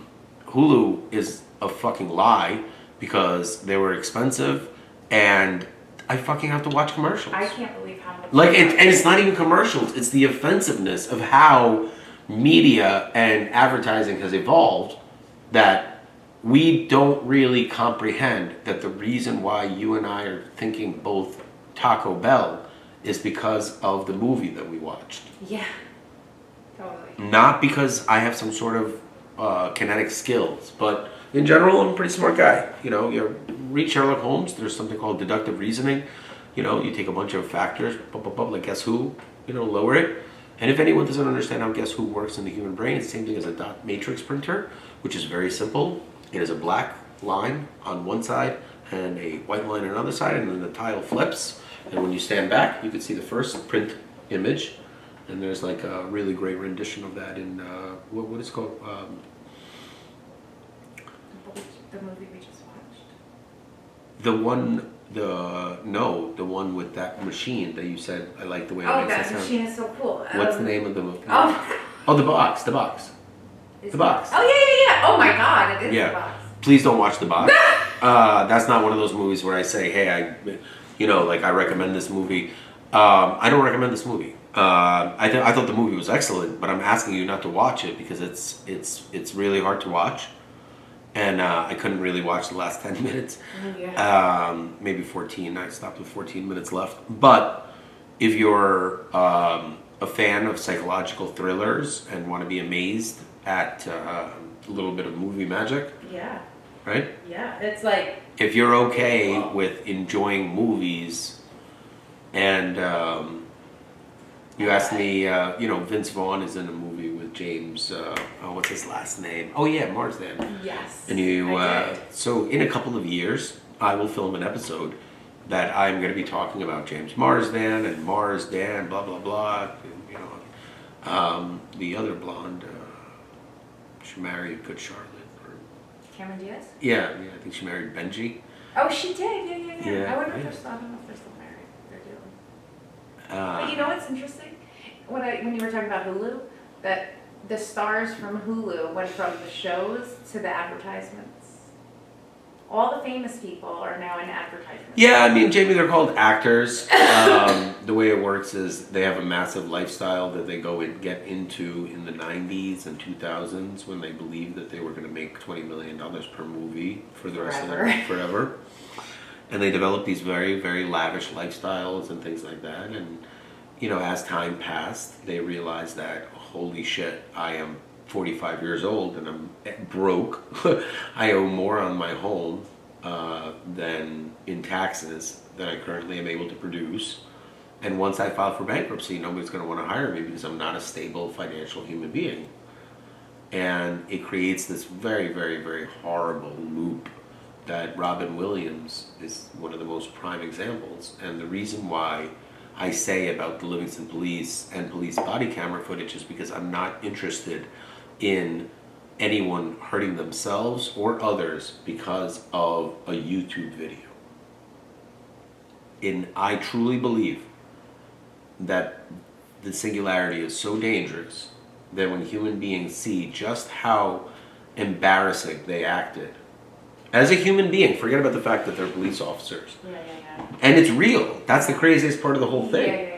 It's like, imagine if cops were in Entropy and the show was about like bad police, bad cops, what you're gonna do when you get caught on camera breaking the law. Like, how can you possibly enforce the rules while breaking the law at the same time? Yeah. And we're talking on a state level. We're not like, we haven't hit federal yet. We will. I mean, what else is there to go? Yeah. Then you let that, you go down. I mean, I don't know, and then you go back up. Like, we're about, 2 steps away from the Supreme Court. Not a big deal. You are. I think we're 2 steps away from the Supreme Court with artificial intelligence expanding at a rate that's faster than anything you can imagine. Yeah, I don't know, guys. I think the most important part is just tell the truth. Put your phones No, I can't do it. They have to do it themselves. That's the point. That's the whole point, I because know. I had to go on the phone to say, hey, I'm the only person that's on the phone right now that you're watching that's telling you that I am the only thing that is remotely healthy, which is why I don't charge a penny for what I want. I don't ask you to subscribe. I don't want any comments. What I do is absolutely impossible for most people to even understand, let alone the fact that I have to watch with my own eyes the director of one of my favorite, it's not one of my favorite movies. I like the character Jack Sparrow, and I love a certain song that's associated with the Pirates of the Caribbean. And when that man is brought in, who, by the way, is something called a director of photography, not an actual director. Disney owns the Pirates of the Caribbean rights, so they would never give someone, just be like, oh, here you go. You know, there's a giant stack this big that you have to sign before you start working for Disney, which essentially means you don't own shit. The only reason why anyone knows who you are is because of our name. And if you sign that, you will have a very fruitful career in children's entertainment and... Sell out? Well, not to sell out. I mean, you're selling out to an American corporation. You're not selling out to, like, the algorithm, you know? Yeah. Meaning that, like, acting is hard. Aren't you giving up your creativity because? The creativity of the character, you're not giving it up. It's your choice to do it for a job, for a living. Like, I own the rights to my stories, so I don't ask for $1 for them. Once you start taking money, you lose all your creative license. Trust me, you're doing it for profit, and you lose the actual constitutional element. Like, you can't have the Disney Corporation waiving their constitutional right of freedom of speech while at the same time publishing Nazi movies. You know what I'm saying? Like, if right now, if Disney was producing some content that was, like, totally crazy. Well, do you happen to know who made the movie Good Luck Don't Die? That movie? You know, I'm actually more surprised that I'm able to film this segment on Passover and my children are away from me. And one of the things I really wanted to express to everyone that I am, believe it or not, I'm Jewish. I like being Jewish. Not because of the stereotypes, but because of the stereotypes. Because the stereotypes in a big section of Judaism, modern day, cultural Jewish, not the religious part of it. You know why?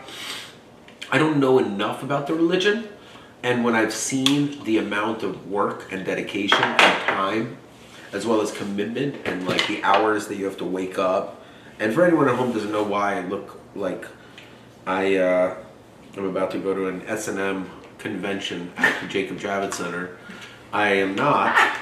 Well, I mean, you know, like, they have those. I've never been to one. I enjoy, like, the human body too much to go to a convention of, like, flesh peddlers. I'm not really sure, because it's not, like, it's not the actual sex, it's consensual sex toys, right? Yeah, it is. Like, I don't want to see the other people that What would they're like the purchasing? same thing that I like. Like, I don't want anything to do with these. Does that make any sense? Like, no, I don't buy sex toys, by the way. I've never in my life. I'm not that guy. I have my own perversions, and they mostly revolve around beautiful older blonde women. So, you know, unfortunately for me, I kind of like being a heterosexual white guy, and I like the female body, and I once had a mental breakdown, but it's very sad that we live in a society where on the cover of the New York Post you have to read about a man whose wife is embroiled in politics, but because of, Yeah, this is an I interesting. never have time, whose wife was embroiled in politics, and he was outed by having, one second, you didn't read about the story? I read it. Oh, you finally read it? You're an idiot. You know, I the hands together, like, Jamie is the fucking most goyish goy you will Well, ever you're meet. praying, so shouldn't I pray too? What are you praying to? And I'm not praying. I'm reading a thing and putting a thing in my head and moving on with my If life. someone says, I have "Take no a idea moment," what's inside of this. It's a scroll. It probably has a prayer. Like, you ever heard? Remember? I don't know. I was just participating in the COVID. You know how like I watch Rick and Morty and you like to ask questions about it? Yeah. So we're able to watch the same episodes because you barely pay attention to even 1/5 of what's going on. Do you remember the heist episode? Yes. Okay. Do you remember where it's like, no, you can't plan it. It has to be random. Like you run up and down, take these chips and throw them up and down. You try to pay for these groceries that you don't want with a lizard and then leave the grocery. You know what I mean? You pay with it with like the most random things. Like this is my equivalent to being random. I don't know what this is. I have no clue. It was brought to me by a bunch of dudes that I liked. You never They were looked young it up. rabbis from the what? You never really looked it up. The tefillin? No. That's Why the whole point are of you this. responding? Because the entire segment is... Fill in. Well, because the whole... I didn't know what you were talking about because I thought you were talking about the rabbis and I did look them up and I was very sorely disappointed how 2 of their lives ended and they were not rabbinical. And that's the thing because there's a rabbinical college in Morristown, New Jersey. Look, do me a favor.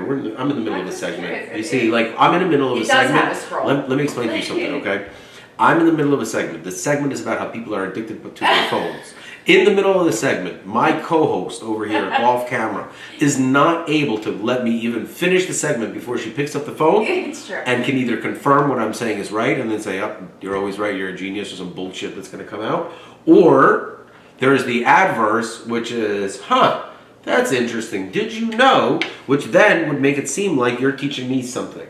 That is why you have multiple addictions to that device right there, which is why I have never had something called a Facebook account. I know you don't believe me. I know a lot of people don't, but I've never even filled out or pressed login one time.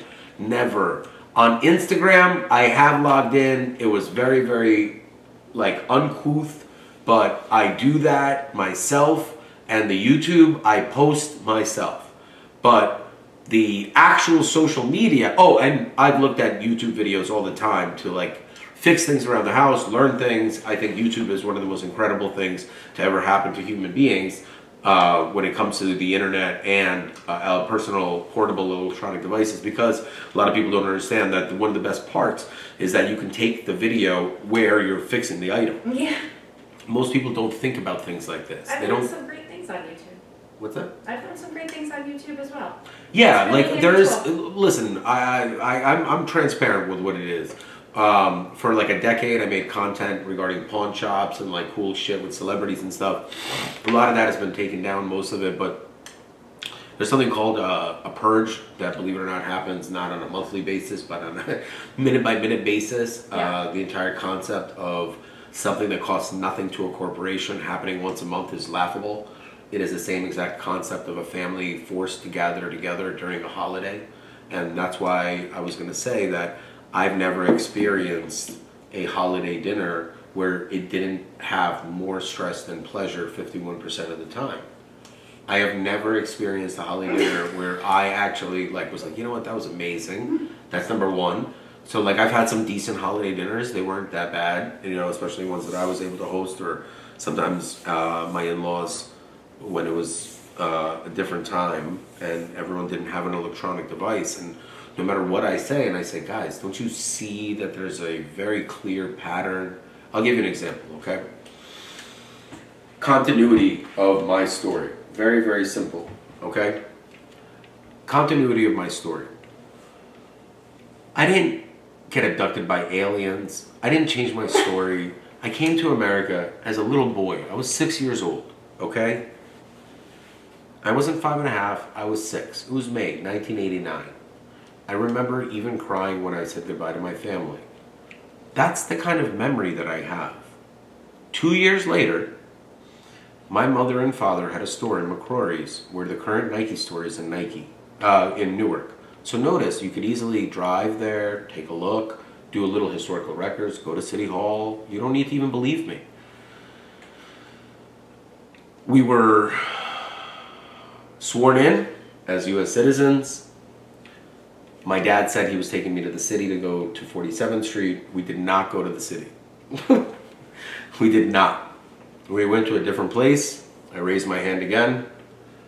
And that's the rest of how comfortable I feel speaking about it. Because my father You know, God rest his soul. He was a good man. But the toothpick is a great segue to something called communication and knowing how to read the room.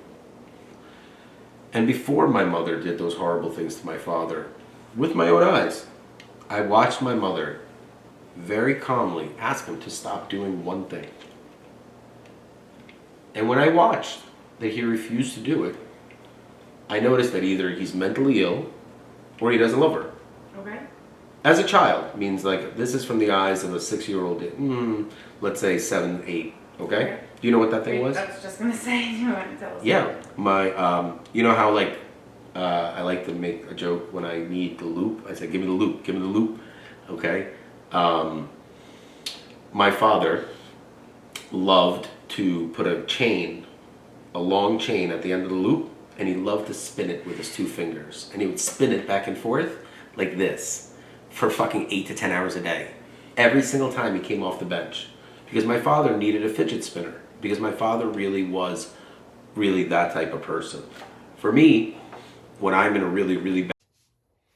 So what I invented is the world's first load-bearing firewood rack. And what this is a modular system that's designed to store, purchase, decorate, incorporate firewood into a wall system. So my original brand concept was not available as a .com, but firewoodwall.com is available. It's the most literal concept, and it doesn't require any marketing or creativity, since you're getting a product that speaks for itself, and you're actually buying into something called a bulk distribution chain by buying this rack. This rack doesn't just represent firewood, it represents cases of water, it represents milk, it represents everything you don't want to carry that you want delivered, because the small items should be picked out in person and not on the internet. It's not healthy for you to rely on suggestions for your own food. You need to make decisions on your own using the knowledge base you have. This firewood, when installed in your house, will remind you that you're a human being. You're a human being, not a piece of technology or a machine to receive advertisements. Please listen carefully. You might learn a thing or two. Progress. That place, I reach for sometimes a cigarette, sometimes a song, sometimes I need a conversation. It's complicated. But what's not complicated is me watching my father, and this is why I wanted to help my mom for so many decades. So if anyone asks me, like, look, if you really hate your mom this much, why did you do all these things? I said, because she gave birth to me, you idiots. Because it's math. Like, I'm a mathematician. Like 1, 2, 3. It's not 1, 3, 1. It's a number count. My mother's my mother. She gave birth to me. Any human being should do at least something good, even if the person is really bad to them. But eventually, even the most iron-willed human beings give up. That's all that happened, guys. I didn't actually do anything. It's just an impossible relationship to maintain as an adult who is also trying to develop his own emotions and grow up and get past this, adolescence difficulties that almost every couple experiences. My mother stayed in that phase for 35 years because that was her peak, both sexually and in power, because she was making really good money as a custodian of my father's business, and she believed that she could just do whatever she wanted. But in reality, I was able to look at her life and say, look, my dad, it's hard to explain, but the reason I say this is there's only one word in the English language, and I just heard it today. My dad was boorish. And the reason why I say this is when you think of a bore, you really think of literally what my father was looked at by the world. Me, I saw a sweet, misunderstood man. But, every human sees every other human differently unless they're looking at the same picture. But he was a very boorish man. Not boring, not South African, but boorish. Ham. He was always called a ham. He called other people ham, which literal translation is uncouth, but it's really, really funny because if you like Mad Men, there's John Hamm, and he's in subliminal marketing, which is what the show is kind of about. But it's very hard to express that within the context of the show. When I was watching that show, I actually was really stressed out, so I was smoking a lot of cigarettes. So when I was watching that show, Don Draper realized that cigarettes, look, it's Hollywood, okay? So Don Draper quits smoking cigarettes and takes an op-ed in New York Post or to the Time, Wall Street Journal. A quarter, spends all his money. He's in a New York City, some tenement housing apartment, and he's got like a scotch, and he's like, cigarettes are horrible, whatever. I looked at that and I was like, wow, what a selfish man. He has at his fingertips the ability to change the minds of the entire country, and all he wants is credit. You see, when I watched that show, because I was smoking a lot of cigarettes, I invented something where a cigarette goes out 4 times in one cigarette. So you're actually smoking one cigarette 4 times. Because most people who are finding themselves in a stressful situation and need a little bit of a, quote, fix in order to change their mood, not alter in any way, but change it, to think a little bit differently, to maybe enjoy a little bit of pleasure at a time where they're stressed out. And that type of thinking can be done 4 times more. And that is an actual thing, what a creative director would do. Launch it within obviously they would blackmail the executives because they did horrible things and they already had camera technology, so they could easily just blackmail the executives to launch their 4X+1 cigarette. And the reason for that is, but the tobacco companies wouldn't be able to sell you an entire pack of cigarettes and call you a pack-a-day smoker. And then how would you get lung cancer? And who's going to do the radiology? And who's going to run the hospice centers? You see where I'm going with this one? Yeah. One of the smartest lines I've ever seen spoken, and you might be confused, how could you see something spoken? Have you ever seen the movie Happy Gilmore? Yes. Jaws from the Bond movies? He's like this massive dude. Yeah. Okay, so Jaws is in the beginning of the movie, and he accidentally puts a nail through his head, and he becomes a huge Happy Gilmore fan. And Shooter McGavin hits a ball and it goes onto his foot, and he's like, "Nice shot, Shooter." And you got to play it where it lay. Yeah. So he's like, okay, like either on his foot or maybe like it's like somewhere. He's like right next to him. He's like, "Good luck." And he's wearing a shirt. Do you remember what it says on the shirt? I don't. So he's like around 6'9", and this is during something called the Hollywood Golden Age, not the Golden Age that I've heard of before, the real Golden Age, which is the 80s to 2012. So we live in a world where when people hear Jaws, it's really scary. Also, he was Jaws because he had a mouthful of metal teeth, and the actor, clearly not American, he is a very intimidating person. He's like a monster, and he's standing in a crowd, and he just towers over the crowd. He's wearing a shirt, and it's the joke is it only works in 1995 because you can't wear a shirt like this in public. And the shirt just says, "Guns don't kill people," and then there's a big gap, and it says, "I do."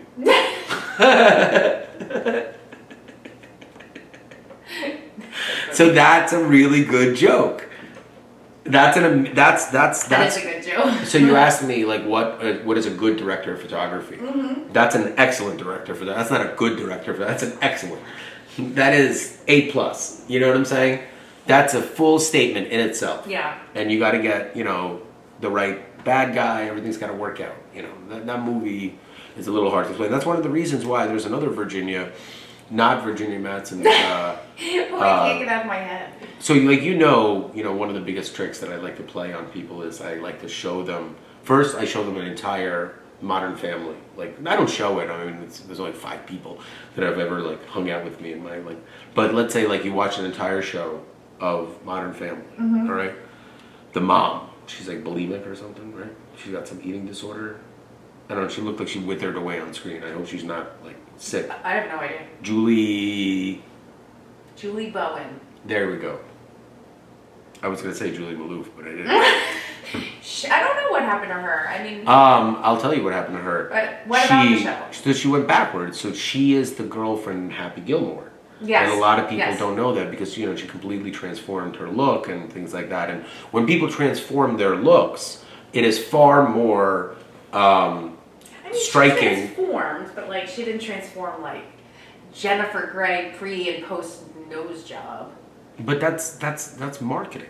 You see, you have to understand that Jennifer Grey whether or not she's related to Brad Gray or not, but most likely there is some connection. And you have to look at who her uncle or father or... You just can't have an actress like that in that time. And if you understand anything about Hollywood, Hollywood is run by something called the Jews. Me personally, I find women with large noses attractive. I do. It's crazy. There's nothing wrong with I've always not I thought she was beautiful to begin with. I married a girl with a big nose. And I think she's really I don't good know why looking. she died. There's it's a little complicated, but I essentially, Julie Bowen, I don't feel like made such a transformation. essentially, Jennifer Garner, the difference between Julie Bowen and Jennifer Garner. Jennifer Gray? Yeah. Come on, give me a break. I mean, it's pretty similar. Yeah, It's not like okay. that crazy. We You know, like Carter, that- we talked. Did she get a divorce? Yeah. So when you look at Transformation. you know, I got lost in the thought that people really believed or do believe that either I'm a domestic criminal or a drug addict or something When like you that. say domestic criminal, it sounds like I don't even do drugs. That's the craziest part about this whole thing. There are kids that I've grown up with since 4th grade who have... What's the statement? You can't believe that what? That there is a narrative that is being spun in the background in order to silence me further. Correct. That I am either... Some sort of criminal. Some sort of a criminal, or that there is some validity to having my property stolen from me, or any of that stuff. I'm looking at everyone just scratching my head to see who's going to be... It's like a roulette wheel spinning. Which moron is going to get themselves involved in this mess next? And it's not even a matter of truth or not truth. It's a matter of waking up. Please, forget about me. Well, do you think people still believe that narrative, or maybe they just feel bad that they believed it? Now they know it's not true. You know, a lot It's of option people can 2. feel embarrassed. It's option 2. Honestly, it's option 2. You and I both know that what I'm telling you is the truth, and I think that's more likely than that they think that of you. I think that what they probably... Jamie, unfortunately, we live in a world where it is far easier to dismiss an intelligent human being who does not ask for a dollar from anyone, Yes. who does not hurt a single person, Yes. who has spent 43 years alive, Yes. who is consistent in everything that he has Yes. said, and has never one time lied, Never. holds the world record for the longest consecutive non-prescripted speech that is fact-based and done live and in No person. notes. No notes. No notes. Shattered the world record. Could do it 10 times more, 50,000, it doesn't matter. Yeah. It is the context. It is the fact that the people who set these weird longevity records, they don't actually have original thoughts. They have a regurgitation. There are streamers and Twitchers that can go days urinating in buckets or whatever the fuck is going on these days. But do you have any, you talk a lot about all these issues and Oh, all and this thank you for creativity, but what about... Jamie, thank you for reminding me to do the toilet today. Yeah. So I realized that if I do it on camera and I know that I'm getting the fucking brownie points, I know that at least I do it. So this is me, okay? My name is Daniel Reeses. Just in case no one knows. I know, I swear to fucking God, all I want to do is just do you know who Brett Kavanaugh is?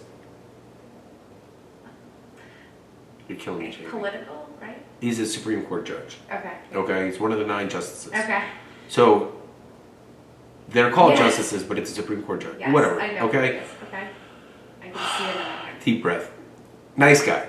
Seems I don't like never met him. Seems like he's stayed out of trouble since he's been appointed. I don't really hear too much about it. Okay. You don't hear During much his about him. Senate appointment hearings or whatever Senate Judicial Committee, whatever They- firestorm of insanity, because he was a Republican judge who was selected by Donald Trump. Blah blah blah. So they go into his record in college. And they dude, you were in a frat, and did you guys have hazing? And they're yeah, we used to binge drink and all that stuff. And in the middle of the Senate judicial hearings, and he's sweating. He's not whatever, he's not answering. And then all of a sudden, Oh, he's a Supreme Court judge, so I would be surprised if you could find this part. But there's an SNL skit that Matt Damon did. He goes, "Beer, okay? I drank a lot of beer. I like beer." I don't remember. He's like loses it. He held it together for hours. They kept asking him the most like mundane, well, what did you think when you heard about this story happening? He said, "Wait, I don't know what I thought.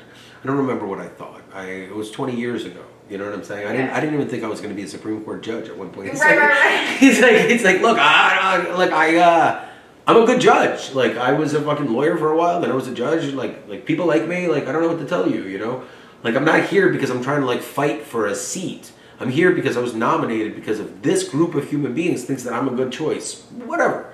You know, he's still a human being. So he's like, I like beer. So the best is they did this.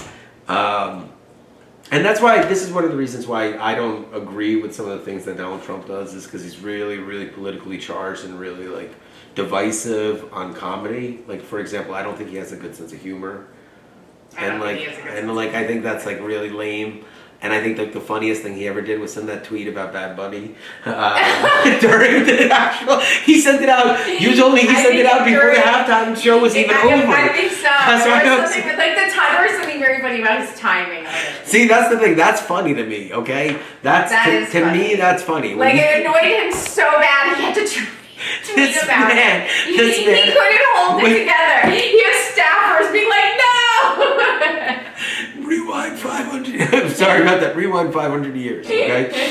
Let's say that you're the king of England and you're fighting with the fucking French and you hate the French. So it's like Donald Trump doesn't like Mexicans to begin with. So like you hate the French, right? So you have this like royal national contest once a year that celebrates England. Okay. And all of a sudden you see a fucking Canadian start singing in French in the middle of the contest. And as the king, you're just like, wait, what the fuck is going on here? I'm here on YouTube and whatever condemning criminals that have no license or authority to be in the United States, and then the halftime show is not in English nor audible. Like, other than what looked like he was celebrating the culture, which is totally cool, but like once again, it is the inability to understand your demographic and how racist you are, because had that Super Bowl halftime show been shown to either a focus group that is actually Latino and or African American and or as part of any part of the suburban culture, like for example, take out Urban Dictionary and type in pole jumper, because that's what they had. They had the gentlemen that are climbing the poles and jumping. They're basically like celebrating the dudes that build electricity. And I get the concept. I'm going to explain to you, okay? The entire concept is very simple. We do your labor. That's what the Super Bowl halftime show was. Okay. Without us, you wouldn't be able to enjoy it. I don't want You to can't say it, right? So when Miss Resnick is not able to say it. So like right away, let's say there's 20 people and somebody's like, dude, why do you have pole jumpers there? Yeah, let's skip this. So there was no ambiguity? There is zero. Okay. Where I have been, unfortunately, as a federal agent who has found himself in the penal system, and I never put the anal until today in penal. And I didn't really understand why the people that go into it don't refer to it as the penal system. But I guess when you put it into context with a Super Bowl halftime show, and you could see that the limitation of 160 characters or whatever Twitter allows doesn't to do a perfect system you need to understand that the secret behind all of this is a box. You see, in order for me to really protect the concept in today's day and age, not only is the applicability the most important part of a real modern day invention for protection purposes, but in America, there's this overwhelming tendency to rely on litigation as a strategy to either justify or to defend. This is why when I had the chance to invest the last of what I had access to, it was on behalf of everyone that I really love to express to them that I am a pure entrepreneur. See what this is? This is an internal manifestation of what a wood wall is and why it's so important. And a lot of people don't understand that you need to give me a chance to develop and show you this concept. So all those ideas you have in your mind, don't worry. I have ideas as well, except the difference between me and you is mine are original and yours are only coming when you're watching this video. That's not the way actual science and brilliance works. And I don't say that I'm brilliant, I'm saying other people are, but they made the mistake without documenting the process of how hard they worked on the invention so that when a large corporation chooses to take their concept, steal it, mass disseminate it, make products around it, they completely trample on all the work the individual did without their help. I could have had an investor pay millions of dollars and I didn't need to suffer. But then I couldn't say that I invented it, nor would I be telling the truth.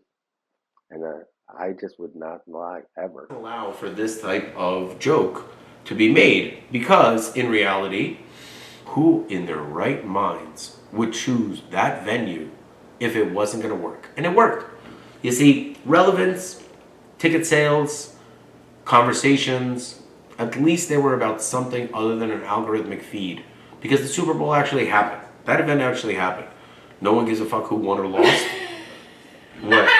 It's true. I don't even remember who played. Well, because mathematically, 90% of the country is out of the action. If you're a fan base, But I remember this. if you like fourth grade geography, you will love human beings throwing a ball and arguing about fourth grade geography. God, I hope no, that spam.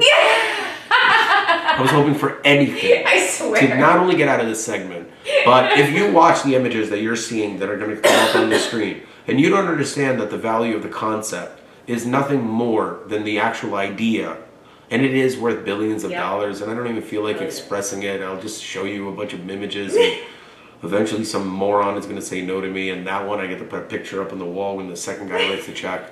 It's not that fucking complicated. One meeting. Now, speaking of which, I actually, believe it or not, had to reinvent several industries in order for my invention to come out. And in the process, you know, believe it or not, if you read the book Guns, Germs, and Steel, there's multiple sides of every coin. And there's a lot of human beings that say, okay, yeah, you know, you want to look at revisionism, which is history rewritten, and then make a judgment on that. Now, I've never read the book Guns, Germs, and Steel, and I believe they tried to make some weird movie, but eventually it came out as Lord of War. And that's the way Hollywood works. You see, like it's like a machine. You put in a script, and out comes completely opposite. That happens so much. Have you ever seen the movie Get Shorty? I don't remember. John Travolta? You know, it's a Cadillac of minivans. And the reason why I say that is because you have to watch the movie, and if you have a father with no sense of humor, you're going to find humor in everywhere you can. And it's the same thing as when you're incarcerated. You become really, really honed in on your primal instincts. So people that are incarcerated find it extremely difficult to come out of incarceration. Like Brooks. Yeah. Okay, from so sad. Yeah, you know, you never met Brooks. So see, that's all it takes. You see, that's how cognitive psychology works. Is that Frank Darabont, who took a short story by Stephen King, did an incredible job to a point where most likely you have more affection for Brooks than you do for most of your family. Yeah, it's true. That says a lot more about your family than you. You see, Miss Resnick spent her entire life doing everything for everyone when I met her. And when I met her, I was like, wait a second. Let me get this straight. So you're telling me you're a normal, and I say white because what I really want to say is well off and well mannered, because like you have to be raised around a certain type of culture to know how to act in certain places of society. And I'm not like the prince of anything, but you know, if you've ever been to dinner with me, you know that I know how to use a knife and fork properly. My mom. Excellent manners. And the problem is I wasn't introduced to chopsticks until later in life. So I have found myself to not be able to, and I don't know, have you ever seen the movie The Karate Kid? I have, a couple times. You see, we used to get flies in the Wall Street apartment, and I had my chopsticks, and Mallory is like the queen of taking the rag and killing the fly, and like the most vicious, and like sometimes I like it would impede on our, like Mallory and I hung out together a lot. So I'm like, come on, babe, like, what are you doing? Like, can you just come sit down? She's like, I gotta get this fly. And we lived in an apartment. Most of the time, our outdoor space was bigger than our indoor space. But that's because we lived downtown, and, you know, I think it's Mies van der Rohe was the first person to do the skeletal architecture, which is the core engineering principle and my inspiration. So I dedicate this video to every architect, drafter, drawer, visionary, artist, humanitarian, and good human being who has had their ideas stolen only for them to be morphed, destroyed, profited on, and has been left forgotten. Because me, well, I live in a digital world. This doesn't take that much, okay? Once you see this video, all I'm waiting for is somebody to copy my idea that has billions of dollars and then sue them or develop the idea organically myself, which will actually be faster. It all depends on what my motivation is. If my motivation is to make $300 million and be left the fuck alone, that can be done very quickly. If I want to make $5 billion, that's a completely different motivation. $300 million is a lot. I think $30 million in cash is more than enough for me to never work ever again. That would require one meeting for someone to seed fund the investment, at which point I will then recapitalize and retransform every single mall in the country, as well as add additional taxable revenue to every municipality that's short of it, that finds themselves losing the revenue to big cities that are overcrowded and overpopulated. So cities have too many human beings that can't service them, and suburban townships don't have enough citizens for the services to be maintained through taxable revenue. It's not that fucking complicated, guys. I promise you this. What I have is complicated. It is far more complicated than what I'm showing, and should you see it being copied, it's not a big deal. If a restaurant wants to copy it and fabricate a product like this, I'm not going to be suing an independent restaurant in Wyoming. But if I find the Hilton Group, who most likely will take my idea, or try to, until I obviously press publish, at which point it'll be very difficult. And then we go into very complex systems of distribution, including Amazon. You see, there's a big part of the segment that I can't get into until you watched it. Actually, watch this. And as you can see, in between all of my rants and anger, I am working my ass off. This is the final renderings of what a professional wood wall is incorporated into a commercial space. Essentially, you'll see later on that the upper racks, as well as wine, can be stored in virtually identical environments if the wine is of regular use and it's under $20 a bottle type of thing, where there's a massive overhead and profit that is designed on the liquor part. And by removing the liquor part, it really maintains the integrity of the kitchen, the chef, everything that's supposed to be happening, because the concept of alcohol in a world where people are literally dying from it cannot be enjoyed unless you ignore other people at the table.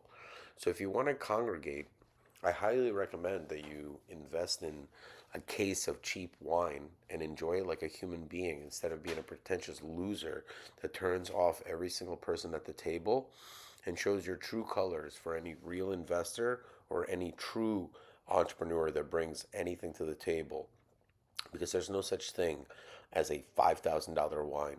There's $4,900 of bullshit and a $100 delicious bottle. Great. If you're watching this, you just saw how I was able to take $0 and turn it into a multi-billion-dollar concept. But that's not all. See, I would like the Billy Mays. But wait, there's more. You see, what I created was worth so much money that I didn't even get a chance to take it to market. That's how much it's worth. And that's how fast people ran to steal everything they humanly could. Well, that wasn't bolted down or like had walls. And even that, people are trying to steal. Because they understand that the amount of money that I'm going to make, I will not give a fuck about money. It's not that I want to make a lot of money. It's just that these are not unscalable concepts, and they don't work on small scales. They only work on a national level. Like it's the concept and the POC. You know what a POC is? It's called a proof of concept. So I don't do anything without a POC. So like I don't launch. Like for example, before I built 10 pawn shops, I built one good pawn shop in Kearney, and I own a building in Newark. So all I wanted to do was own the real estate of a bunch of pawn shops and raise my kids. That's all it was.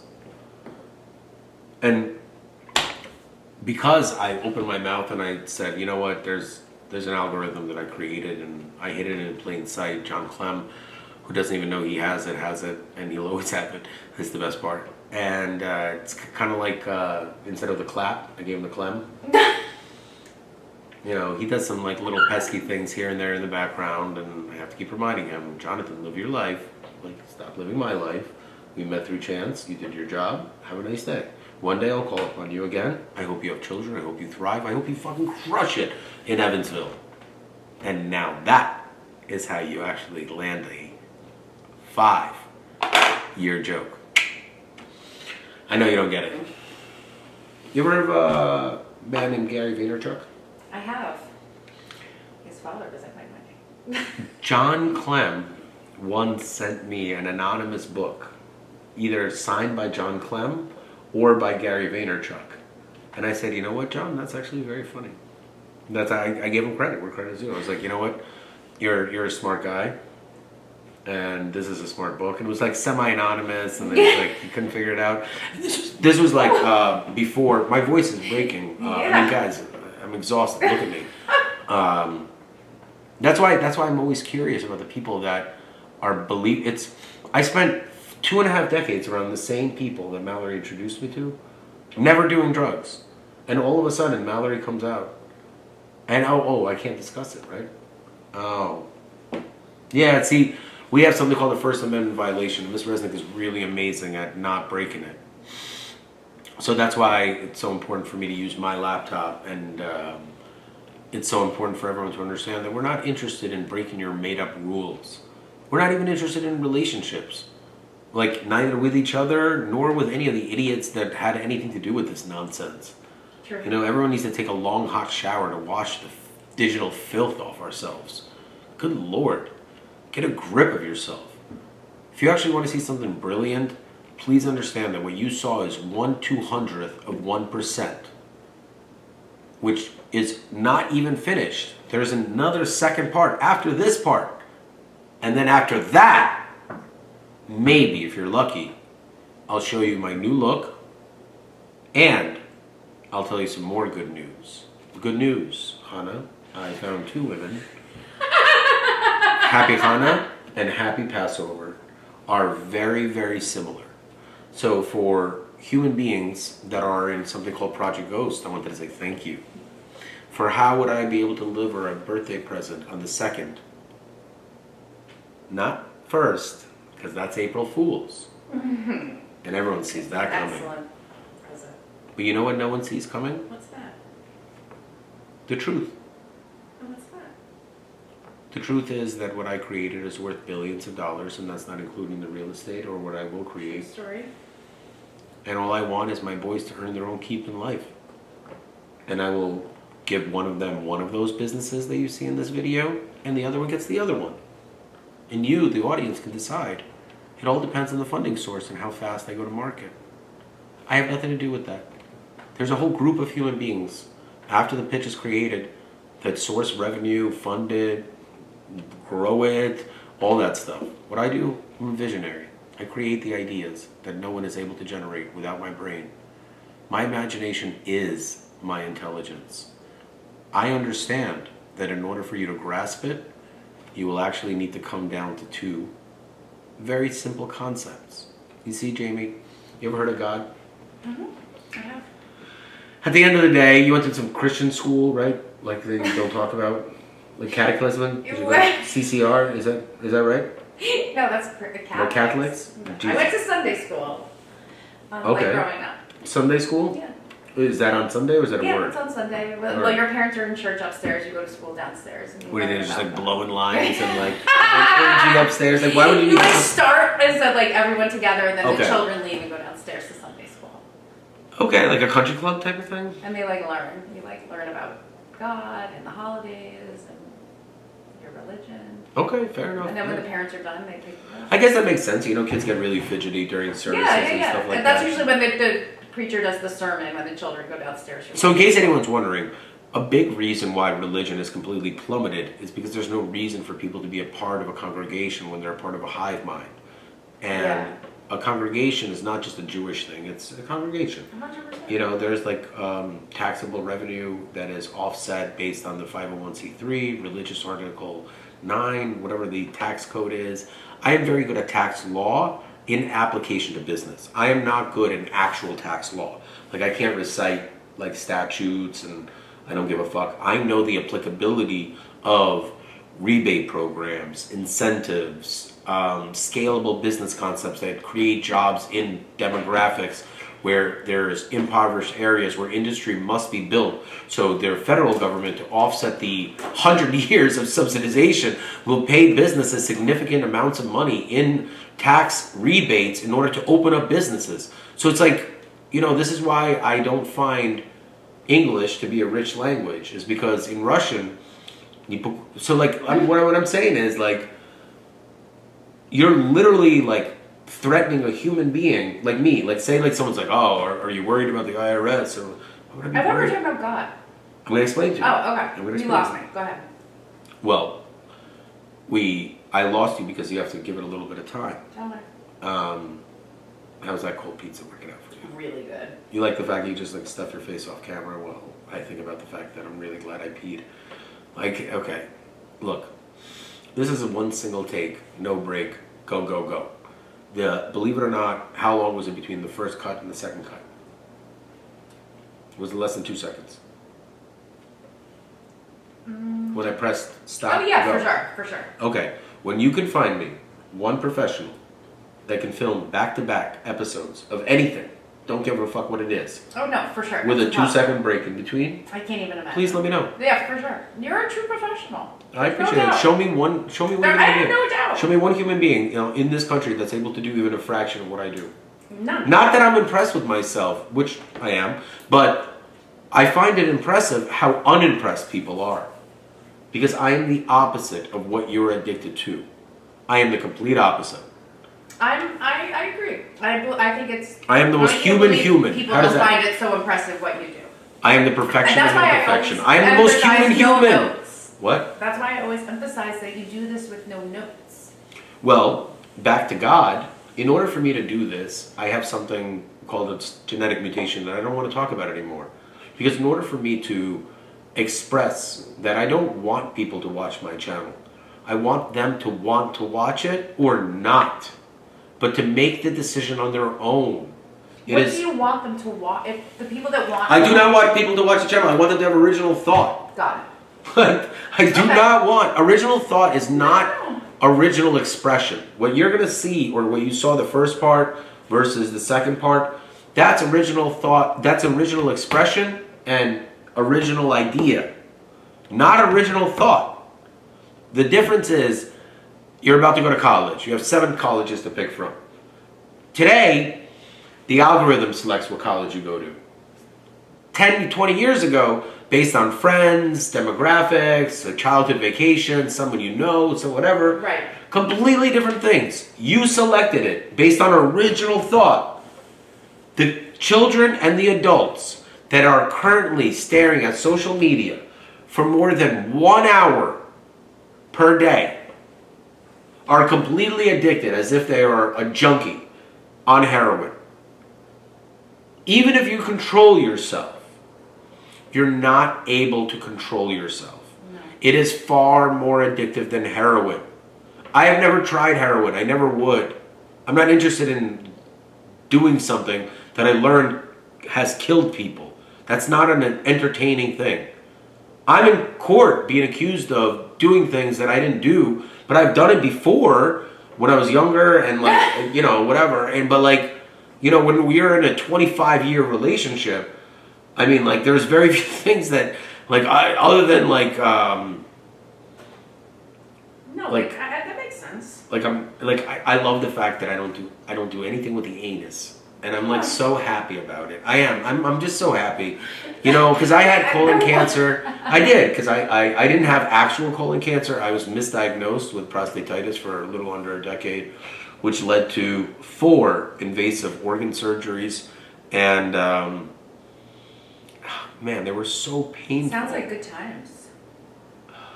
Good times. I don't even know what was worse. Like, the medication / lack of care from the modern medical system or the actual pain in the ass. And it's like, very few people can say that, like, dude, I just had a huge pain in my ass. And like, that's a real thing that takes a lot of balls to say on YouTube. Because obviously anyone could watch this and make fun of me. But that's really not what I do, because I don't do shock and awe. Everything you see is real. If you are not interested in my life, why would you ever watch this? Yeah. Who would ever engage with me? Well, I think that other people watch Meaning the that- channel meaning for, that- like, meaning that- spiteful purposes. But Well, that's the thing. They don't really understand that they... Okay, I'm going to explain it to you, okay? The people in my life that you may think I have a conflict with, I don't actually have a conflict with them. They themselves don't even know what the conflict is. That's how lost everyone is. Do you understand? Mm-hmm. Nobody can figure out what the fuck the conflict is. I know. You see, there's a woman named Mel Robbins. You see, she pumps out rhetoric that is really anti my marriage.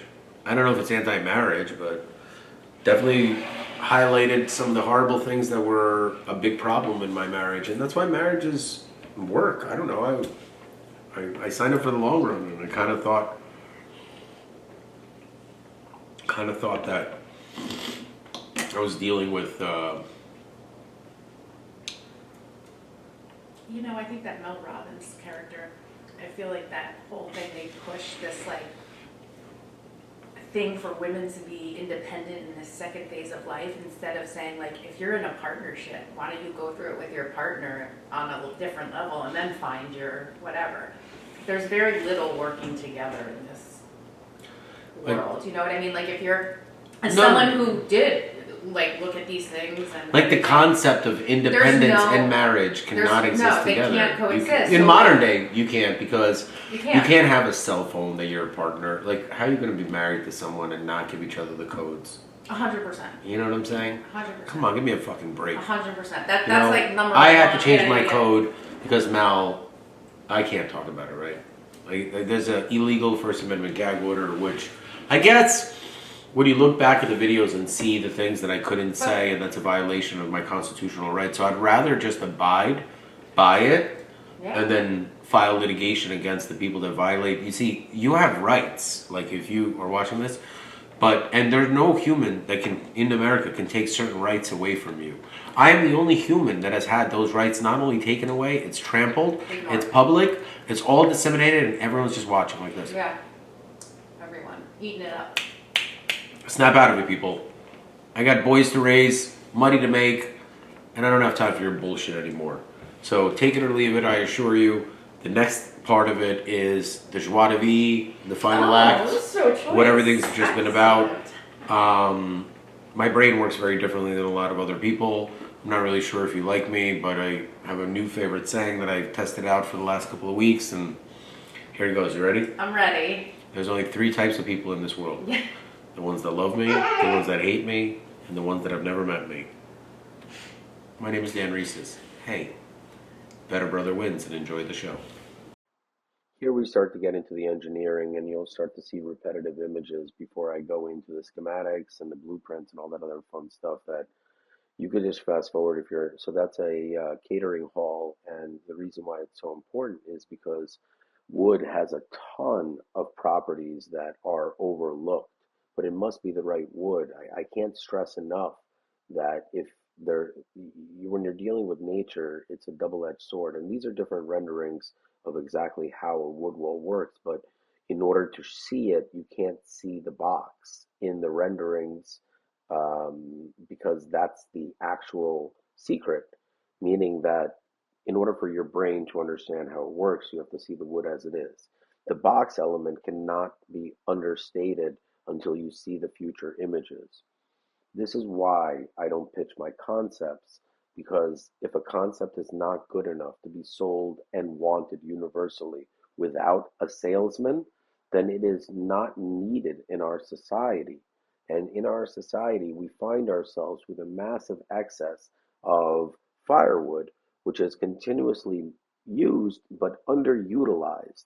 And the underutilization is that people don't recognize the importance of construction space, as well as the backbreaking labor that's required to maintain a fireplace. And in order to understand this, you must understand that the subscription model is the only way to sustain the product and have continuous, guaranteed, safe, and effective final product. Now, the actual profit element of this. So, for example, if I wanted to start a fabrication company that makes these custom racks, great. It's a business. It is nothing more. It is not the business that I'm showing you. This is a brilliant concept, and no one is allowed to use it ever in the entire world, except if they pay me or get express written permission by me, since I invented this concept.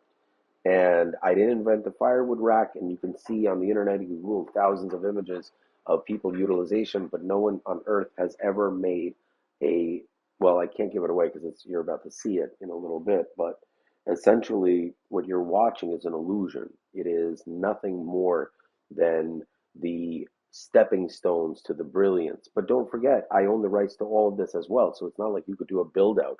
The Hilton Corporation can't install a wood wall without me getting involved and getting a letter from Casper saying, look, here's a cease and desist and let's resolve this. You're about to make millions of dollars on your aesthetics. This is my design. This is my original concept. Every single image was created by me, Daniel M. Reeses. I worked my ass off. I've spent months creating these images to make sure that they're absolutely perfect. I even had to let boxes sit out in the rain to make sure that every element that you can possibly imagine is accounted for when this project, not if, but when this project is designated for capitalization and growth. The entire project costs $0 and 0 cents. And the whole point of this is that when I was separated from my children, I realized that I really, as always, have two options. I can either cry about it or do something about it. And I decided to not just do something about it, I wanted to set them up for life. So I created these two companies, brands, as gifts to them, which I would like to present as a thesis. Now, by the time my boys go to college, this will all be fully launched and integrated in our society because what I offer far exceeds what you believe is what is coming. This is not at all the final invention. The wood wall has about 25 unique patents in it that I will discuss in a further video. And those 25 patents, you must understand, are only one of thousands, literally thousands of inventions that I don't have the ability to document, nor do I have the funds to file traditional trademarks, and I wouldn't file them. I'll explain to you why. Because I invented this. This is online. Fucking check my facts. Trust me. The actual engineering schematics I'll even put up online so you could copy me, but you would have to pay me or do it illegally. Because at the end of the day, if I'm dealing with $1 billion corporation who can tie me up in court for years, like if I go against the world's largest sheetrock manufacturer, who obviously is going to lose 5% of their sales, please remember that when you're dealing with billions of dollars in revenue, 5%, I don't know how to express to you how big 5% is of the largest manufacturer of prefabricated um, north. You know what it is? This installation can be put into anywhere. And one of the biggest issues is that the firewood industry, for some reason, completely ignores the need for outdoor fire pits in warm climates. Their entire industry is like 60 years outdated, where the size of the logs do not consider the solo stove and how much better the product would work on a log that's two-thirds the size. I mean, we're talking about basic geometry, and human beings are still arguing that there's a standard because their machines are designed for processing of mass quantities of firewood for fireplaces, as if like Christmas Eve is around the corner every fucking day of the year. There is no concept of an entire product, and that's why what I created, the wood wall, starts and ends with nothing more than a frame and a box. You have to understand that any engineer who went to college doesn't actually invent anything because they invent everything that's original, but they needed to go to college to learn their craft. Please, ladies and gentlemen, How much more can you steal from me? This is the worst looking version of the best. I don't know how to express to you how unfair I've been treated while giving the world my gifts, to a point where I will say, here, watch how fast I get copied and everything is stolen. But this time, we've got Casper, and he's got my back, which means large corporations, good luck. Have fun, and please, please, please, please, whatever you do, don't lie. And here we have Sting to play. What? What? I'm not. There are no words on here. What does that mean? Play us out. Play what? The teleprompter has no words. All right, just fuck it. I'll just read it out as it is. I said I'll do it live. See, that was my Bill O'Reilly. Yeah. Guys, let me tell you something, okay? And then all of a sudden, Bill O'Reilly goes, and next week we have blah blah blah, and here is Sting with a cut of our Takeaway album. And then you see the camera pan out, and obviously the audience sees the O'Reilly factor. All of a sudden, this is a YouTube video. You type in Bill O'Reilly meltdown. And all of a sudden he stands up, and he takes his microphone off, throws everything down.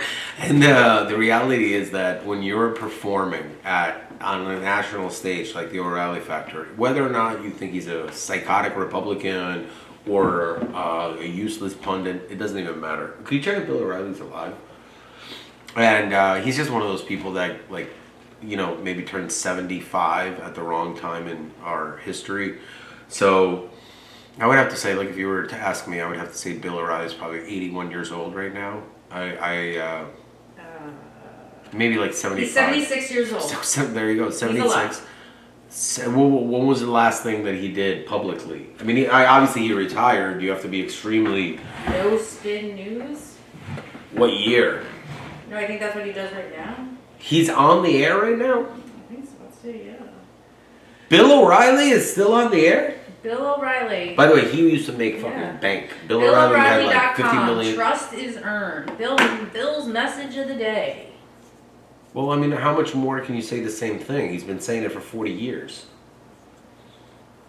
You know, conservatism is good. You know, liberalism is bad. That's what his message is. You've got the other side of that. Who was that fucking horrible human being? What's her name? Mel Robbins, right?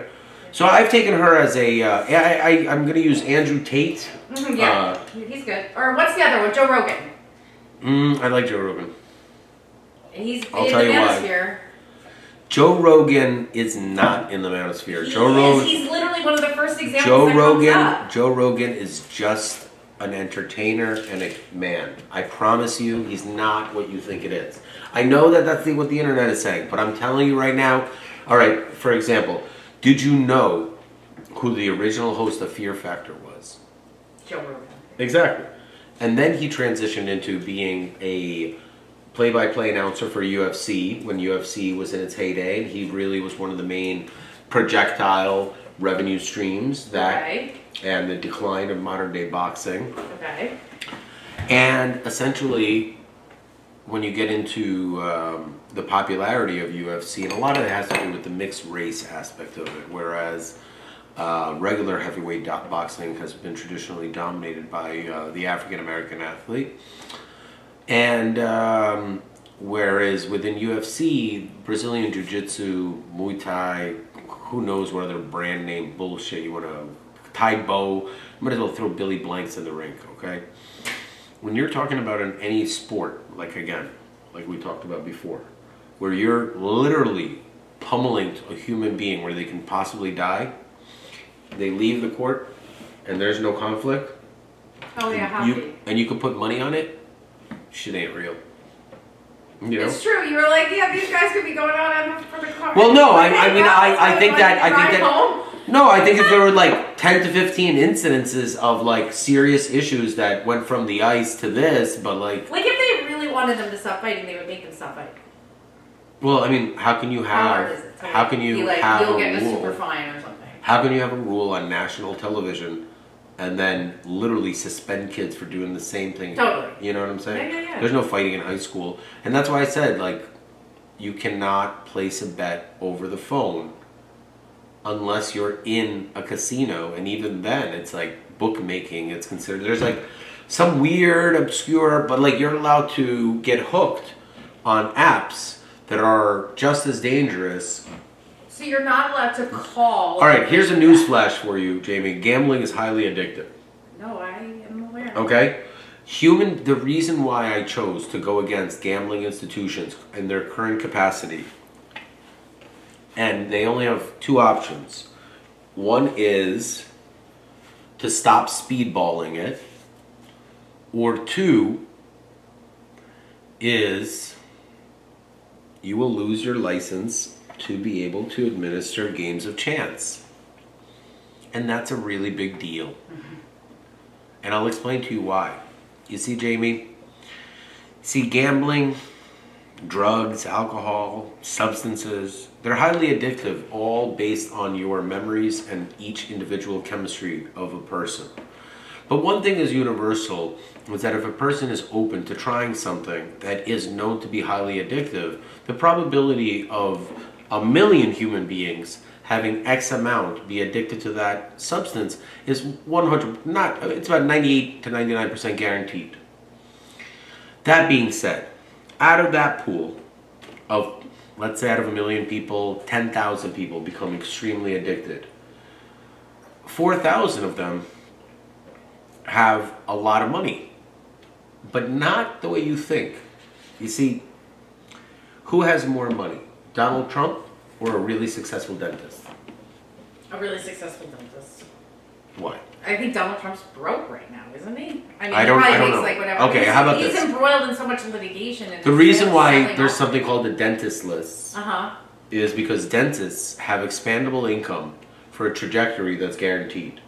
So people who prey on unsuspecting investors, one of the first things that they go at is doctors who are making in excess of their lifestyle and have expandable income. It's called, hitting the phones, picking up the phones. The leads. You got leads, okay? A lot of that has to do with the inability for that person to think outside of that system. You see, modern day medicine, especially dentistry, doesn't allow creativity. Like, you can't be like, ooh, I think today, instead of a tooth, I'm going to put in a tiny little elephant. Like, you can't do that. Like a little elephant. Like, I just bred it. I have this tiny little zoo. I have a tiny giraffe I'm going to use in 15 years. Perfect. But the thing is, I had to invent a whole distribution chain just to feed my tiny little zoo. But every once in a while, instead of a tooth, I'm allowed as a dentist to just install a tiny little animal I in think there. it's perfect. And the thing is, I make them waterproof and stuff like that, and they do the job, and every once in a while you just take it out, and they're good conversation pieces. Like, imagine if you and your ex-husband were, you guys used to drink and go out to dinner, right? Yeah. Not necessarily in that order, nor do I give a shit. But can you imagine That's usually if you and another couple are sitting at a table, Okay. be like, yo, what's going on, what's new, and whatever, and be like, yeah, you won't believe this story. Be like, come on, what do you got? I went to the dentist, and instead of a tooth, and you take out a tiny little giraffe. It's like this big, like the size of half of your nail. You're like, take a look at this. And it's a tiny little giraffe, and he makes his way towards the water. Just pour a little water for him.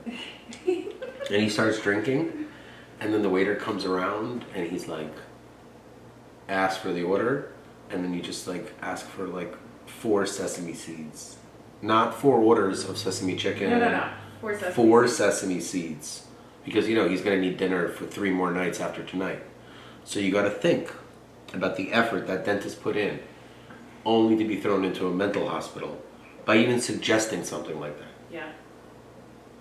So dentists, because they're in these systems, they can't think outside of the systems. So let's use that as a baseline experiment for where we go in the phase of addiction and where we are. Where we are is we live in a state of fear. I know a lot of you don't want to accept it.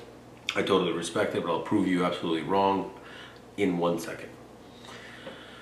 COVID. That's it. You see, the flu is a very dangerous thing, and it's been branded, rebranded, and all that other stuff. But the real issue with COVID was not at all a virus. The issue was screen time tripled for every single human being that spent all day on their phone already. But when the screen time tripled, the end result was not a harmonious, here's some toilet paper, what can we do together to make the neighborhood better? But cities started burning to the ground. It wasn't until me and a few other human beings, not just men, there's a lot of women, more of the successful ones that are able to follow orders are actually women in the federal system. Nor does anyone care about your sexual orientation as much as they show in the movies. It's always a very strange subject that is very difficult to broach when you're in the field and if you want to actually enjoy a movie. Now this is the final time you'll see me with this look. This new look that you will see tomorrow not only is revolutionary, I needed to do something to really embody my Jewish heritage and to wish everyone a happy birthday. I'm sorry, happy Passover. And in order to do that, I had to completely reinvent myself overnight on a shoestring budget and nothing more than Taco Bell. Haza. Now, that's a great example. In the movie Scarface, Tony Montana kills Robert Loggia, who, ironically enough, is neither Jewish, but he plays a guy named David Lopez. The irony of that is there's about 400 Jewish actors without a job, while Robert Loggia got that role. And what's even funnier about that is that if you're gonna make a guy Jewish, why wouldn't you hire a Jewish actor? If you made a black guy in a script, you wouldn't have Robert Downey Jr. play him. That's why Tropic Thunder works. Exactly. You had asked me, I made you a joke that Art Mooney, who's a famous comedian, and he was a satirist, which is not the same thing as a comedian, but it's a different story. And if anyone's wondering what the difference is, Larry David is a satirist, Jerry Seinfeld's a comedian. That's why Larry David was the writer, Jerry Seinfeld was the actor. That's why Jerry Seinfeld has never been able to do anything except stand up afterwards, whereas the human being who's a satirist has been able to sustain a 20 to 25 career while still being a bald old white man. I mean, I don't know how old an old white man can stay old and white, but it is what it is. And when you go into the breakdown of why I started this segment is because at the end, when you see the trajectory of the value of the brand and the actual concept of the business and understand they own the rights for everything you see on that screen, every pixel is original and was 100% created by me. AI, ChatGPT, whatever you want to call it, that is nothing more than an accelerant of time. The concept of time and space is not correct. It's time and pace. And I continuously say these things over and over and over again. And no one can copy what I do because I started it 6 years ago, saying the same exact thing. It took 6 years for human beings to, I don't know where my phone, oh, there it is, to go like this. For 1 second. You're going to take it right back up. Trust me. But for the 2 hours, please, look at the title of this episode. Look at how exhausted I am. Just watch one movie. Please. Boys, I love you more than anything. I can't wait to reunite with you. But when you're dealing with something like a sentient algorithm that has completely taken control over all adults and children that are looking at their phones for more than 1 hour a day, there's nothing any dad can do. And I'm not just any dad. That's the best part. I literally have no time to live my life. So I find it so funny that people think that I'm doing drugs. I don't have time to smoke a cigarette. Right now I'm about to light one. You've seen or heard me light them. It is extremely difficult. So this is Jamie's house. This is where I've been staying for the last 8 months. Lovely home. One big problem that I'm not going to mention on camera, but essentially the fireplace looked like this. Once I'm finished with what I'm working on, this is what the fireplace will actually look like. This is what a wood wall is on the right, and the left is what it used to look like. The wood wall does not come in just logs like this. It's a box system where the logs are actually seen on the outside. This also, believe it or not, is much more fire safe than continuously changing your routine. It is missing the fire extinguisher part of it. And one of the biggest parts of the wood wall is that I would like to make sure that it's fully incorporated into the sprinkler system so that it is load bearing and attached to a system that pours water on it, which actually is very good because the fire will be drawn to the wood walls and not the humans. And cigarettes are really unhealthy. So is lying. Please, ladies and gentlemen, you can try to steal whatever you want, but you'll never be able to steal my brain, and definitely never again my time. I want to remind everyone that the actual cost of my product is half the price. Right now, I plan on putting it outside as a test run for the final actual demand. It is half the price. Literally, you get double, if not triple, the wood, and the wood is 5 times better and cleaner and not rotten. And honestly, most likely I'll even deliver it. I love Livingston, and I'll never go home. All right, so now we're at video number 23 because that's the only one that I missed. This is the most important one, the blueprints. The blueprints will prove that not only are these my original business concepts, I've done enough market research to see that there are no blueprints of anyone that has come close to creating what I've created, nor at the scale. And don't forget, there's also safety concerns. So when you're building something that is load bearing, and you must understand that that system also is universally applicable. If your brain is thinking, wait a second, why are storage units not? Please, it's already been thought about all of this. So just give me a chance to complete the project in the manner, and this video will not complete the project. It'll start a line of videos that have a 9 in the background and another number that is designed to do nothing more than to protect the intellectual property of my invention in applicability to the market to earn a profit. Please understand this is very, very important for the long-term success of any entrepreneur. Most human beings, they get so excited when they invent something, they forget to take the proper necessary steps to protect it. How can you possibly say you invented something if you didn't do anything to document the process, nor did you recognize that we live in a world of lies where once a product is popular by a manufacturer on Amazon, Amazon can easily reverse engineer the product, make another brand of it in China, sell it for 1/4 of the price, and the consumer would not be able to notice it. That's the Amazon business model. Honestly. I mean, there's many, many other factors, but Amazon is not a bad company by any stretch of the imagination, nor did I say that. I said that Amazon destroys small businesses who invent things because they own the distribution chains.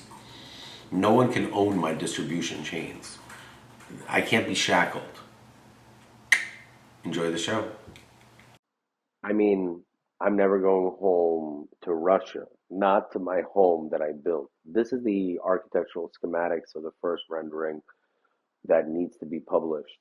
There's a series of other images that I will post after this segment is completed, but this is required for me to show that the architectural schematics of what I created far exceeds the current capacity of any company. So there's a lot of jargon in here that won't really impress you, but it is not designed for you. It is designed for corporations that are in the process of manufacturing these types of installations or in multi-billion-dollar industries such as construction. And the most important part is the one sentence. I was the first person to take a firewood rack and turn it into a load-bearing wall. That's one of the 25 different inventions that this entire process encompasses. But once the architectural renderings are the initial, now this is only 1 to 2% of the actual product. I can't release all of it. I could just release enough to protect the product and make sure that anyone who tries to copy me cannot do it with my express written permission. This is not content that is designed for you to copy or be inspired by. I own this invention. I do not allow anyone to do it. I don't know how much more clear I could be about this because YouTube commonly Oh, there it is. This is my office. These are the two options that I'm choosing between. That's Jamie's house again, just to show you a different variation. But essentially, this is what my office will look like. Currently, it's not completed, but the steel beam. This is just the science behind the load-bearing system. Obviously, I'm not touching my wood. The you know, I have a robot for that. Why would I ever touch my own wood? I invented the system. Wait, who's that guy? So weird. And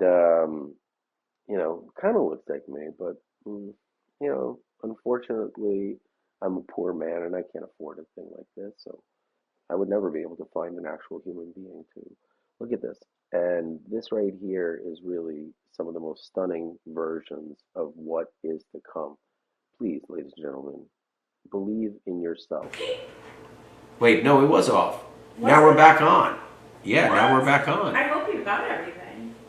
I got the first part, which I was supposed to, until the second part. My brain, so it's very, very hard for me to record, write, produce, Yeah. and deal with all the things that are going on in the background. It's true. So it's so extreme. much work. Right. So rather than pointing a finger, I just simply take the responsibility, shoulder the majority of the blame, and move on with my life. And I don't think that I am. I think that I think I'm alone in this world sometimes, because all I'm trying to do is just express to everyone just how dangerous of a world we're entering, and we could easily stop this. I've presented dozens. Let me explain to you. If you were not hypnotized, you would say, "Wait a second. You're making YouTube videos saying you have the cure for Alzheimer's. What fucking sadistic bullshit are you doing?" I'd say, "Au contraire, mon frère. XYZ, XYZ, XYZ." And then the person would say, "Wow, I never actually thought about it like that. That's incredible." Now, I wouldn't do that to someone who's not only not in the medical profession, but hasn't signed a stack of papers this tall, which will guarantee that the conversation that we have is private. See this? This is crazy. Can't go on like this. I gotta make a real serious change in my look. What do you think, Pierce? What do you think, Drake? You see, ladies and gentlemen, I have two beautiful boys. I work my ass off for everything that I've earned. Where you saw in the video, since this is the ending clip, but all that shit, that's all my brain. I have hundreds of concepts that have only come to fruition 5 years ago. Every single entity or business that I've explored, I have been either the best at it or completely broken and revolutionized it. So there's only two options when I enter an industry. And yeah, I'm humble. You try doing what I have to do on a daily basis, continuously, nonstop, without giving up, without the fact that not a single person has supported anything that I've done. Well, that's not true. I got one. I got one. And instead of just leaving us alone to do business and grow companies and things like that, I believe I was called a cult leader in Yeah, court. you were, which is like so. So if I charged insulting. money for what I did and I was a motivational speaker, I would not You would be fine, I guess. I'd be fine. So because Yeah, I exactly. don't charge money and I motivate people and help them and save their lives, Yeah. but because I don't charge money, I'm a cult leader. But like, it's crazy to me that people would say this because like any two people that are in a friendship, if you support the other person, you could say that you're in a cult. Like, what about two people that get married? What about two people that go into business together? Are you in a cult because you support each Well, other? Like, it's a little I mean, ridiculous. two things can be true at the same time. You could be married and both in a cult. As a matter of fact, most Your cults own cult. encourage intercult marriage and cult children. That's like the whole kind of like thing of the cult, is that there's a lot of like tax law that's involved in the U.S. government where there's something called Like, religion. if my cult is like helping people. Like, if you could tell me there's between a cult and a religion, please let me know. You're seriously not. No, seriously, what's the difference? No, nothing. There's a band called The Cult. They were very popular. Should have looked this up. What are you looking up? The cult. What song did they sing? Cult. Come on. Well, there's The Clash and there's The Cult. That's why I'm confused. I'm thinking of the class. All right. Totally. Anyways, I think She Sells Sanctuary is my favorite. Ah, that's That's the And one. it's from a That's movie the called call. Layer Cake. Anyways, Thank this you. is my assistant who is technically older It's than me. one of the greatest. And it's supposed to know all this stuff. But the point is, God damn it. the human brain is a muscle. So, for example, we went to Taco Bell. Can't wait. Mouth watering right now. Can't even finish the segment. We'll keep going. Jamie's a true fat girl. That's when a woman loses a ton of weight and really understands the difference and experience life from both ends. Stuff in her face and being heavy enough to load the shoulder weight of 5 useless men in her life. And then rewinding all of that and losing a shitload of weight, losing all your ass. I don't know where the fuck that went.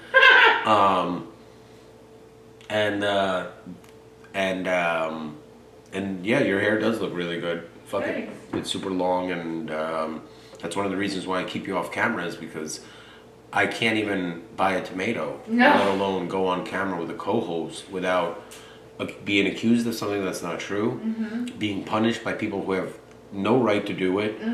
People do not care that they will be sentenced to literally years in federal prison and continue to do these things. Yeah. Like, there's a human being I'm going against. She has 2 attorneys. These 2 attorneys are getting criminally charged. I 100% guarantee you that. Not because of me, but because of other cases that they've done, and because of what I saw they did to my case. And that triggered a domino effect, which looks at all of your lifetime of work and the law firm that you represent. And then we have a problem. Because I saw some things that are really disturbing.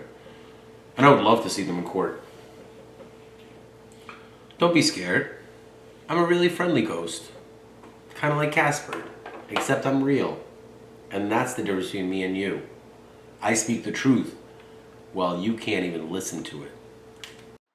Because you need to believe in yourself, and that's the load-bearing columns, which also have, anyone that's looking at this should be able to say to themselves, wait a second, even if I don't use firewood, why can't I have a load-bearing storage system? You can. That's what I invented. That's the whole point, is that I invented a system where a human being, if they have a home business, you no longer need to waste wall space or put an installation on the outside. The actual wall is the space. Their climate control is very, very different than people think. This is the commercial version of this, because Hilton or God knows who else will immediately rip me off once this gets public, since the whole point of all this is that my supply chain is not limited. There are trees that will always need to be cut down. Wait, what? How did this get in here? You're not supposed to be looking out of this. Ignore all of this. This is not yet ready. Obviously, what? How on earth? Ignore everything you're seeing. Ignore it completely. This is not meant to be right now. It is very unimpressive and truly really ugly. Oh my God. This is the only automated thing here. No, I'm kidding. No, the computer in the library. But yeah, the library is going to go if we don't get off our phone. Yeah? Do you know who Mitch Hedberg is? Yes. I'll tell you in a second. Hi, how are you? Hi. I'm looking for the book Guns, Germs, and Steel. It's a very common, college, high school reading. That's Jones, you said, right? Guns, Germs, Yeah. and Steel.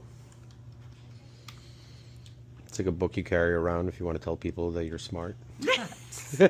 Without saying it. Be like, oh, I'm reading Guns, Germs, and Steel. And then you should talk about it at parties. Could be the most unoriginal person. Like Jared Diamond, yeah. I guess. It definitely is like Jared. Reference test, can you please hold? It's some guy Diamond. Yeah, You Jared like- Diamond, you- our copy is out. Oh, really? Can you tell me their home address? Do you know when No, I'm it's just supposed to be joking. back? But at least you're really, really smart and you got my joke. I'm class of 2001. I grew up in this town. Oh, okay. Not that it matters. I mean, half the town grew up in this town. It's like a cult without being a cult. It's a cult that accuses other people of being in cults. There are copies on the system you can request. If you have a library Can you tell copy. me if the Milburn Library has a copy of it? I don't need it that bad. How about you point to me to what section it would be at? Like historical... It's kind of sociology kind of thing. There's like a historical sociology... 303? 303? All right, we're point to that. Right here. Oh, this is the only section I've ever been to, actually. Everything I need is in 3. There we go, 303. Look, Jamie, it's a book about you. What? 305, 305. Oh my God, it actually is. Look, the splendors and miseries of an American aristocrat. Take this. What? Why are we not taking this? We're in the library. Yeah, wait. The Matter of Black Lives Matter. Are you Oh, it's kidding about me? Robert Kennedy. There's no way I could read this. I wonder if they made a book about Kyle Rittenhouse. This book doesn't. All right, Or here's me. 303. Jewish priorities. We're definitely getting this. Here. 65 proposals of the future for the people. Jude, look at this propaganda. The future of us? What's this? The science of what we... No. Get Oh, out of no. here. That's I thought it not... was something else. There's much more entertaining things like that. So far I got 2. Jews and wasps. Do you think that's... You think it's weird that I just picked up these 2 books? Do you want the social movement? Here's Jared Diamond. This guy Diamond's everywhere. Guy Diamond. This guy Diamond is everywhere. Up here. Upheaval, turning points of nations in recess. Oh, crisis. I'm sorry, I misspoke. You know, maybe there's a reason. Guy Like, Diamond? look at that. Look how good that looks. Yeah. One day, Jamie, one day I will be recognized for having the smallest fingers and the most proportionate other body parts. One day. All right, we got 3 books. Oh boy, see? Because I only have 2 eyeballs. So if I had, you know, it says one book too many. Okay, so you can do the checkout using this self-checkout machine here. You can Oh, do that's that. awesome. Yeah. All right. What if I have warrants? I mean, like outstanding books. It's like a Fees. jail You don't joke. have fees, if you believe it or not. Can you look it Death up and if you don't have taxes, your right? number? By your name? Or Is your card current? Is in current standing? It expires after Oh, I every 3 if you've not used it in years. I don't know. It's not expired. I got my number. I got my card. Here's my license. How do I? It expires every 3 years. Okay, we can give you the Here we go. look it up. You're gonna see this. I'm a habitual offender. I once donated the books instead of returning them because you during construction you used to have the donation box right next to the drop-off box. Still But in, have these, but instead of recognizing that they're next to each other, you guys just blame me instead of moving the box. Because and I said I agree with you. It's so much easier to What's your address? 1940. yeah, it's much easier to re-engineer the entire process. There's 2 cards here for some reason. Now, what is your current? Let's see. I grew up in Livingston at a different address, 115 North Livingston, and then Maybe 84. for both, I think. But let me see if this 524. This expired in May. Let me go back and see. Well, I've lived here 2 since cards. 3rd grade, so I mean, I took a break for like a decade. I lived in the city. Let me just see. All right, I'm gonna go see what else is there. Jamie, remember you can take more than the 3 books. There's no limitation. No one's gonna yell at you. Well, I'm just saying. It's very funny. Sorry about that. I forgot I was in the library. Body language. This is a good one.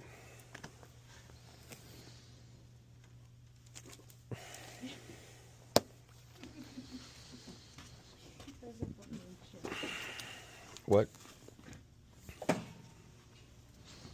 What'd you say, Jamie? What's this? Great, grab it. I like this. All right. Oh. Anything change? Your phone number, blah, blah? Yeah, my phone number. There's a 307. Is that still there? Or no? No, it's a different number. Could I give you my different? We are live. We are back. So, what do you think the reality is of the number of people that buy the Oculus or buy the Oculus Yeah. for other people versus, you know, I'm going to go with the water. I'm getting a water. I'm going to pass on I'm like, the I'm gonna sugar. drink this whole thing. Actually, let me get a bite. You're going to get a what?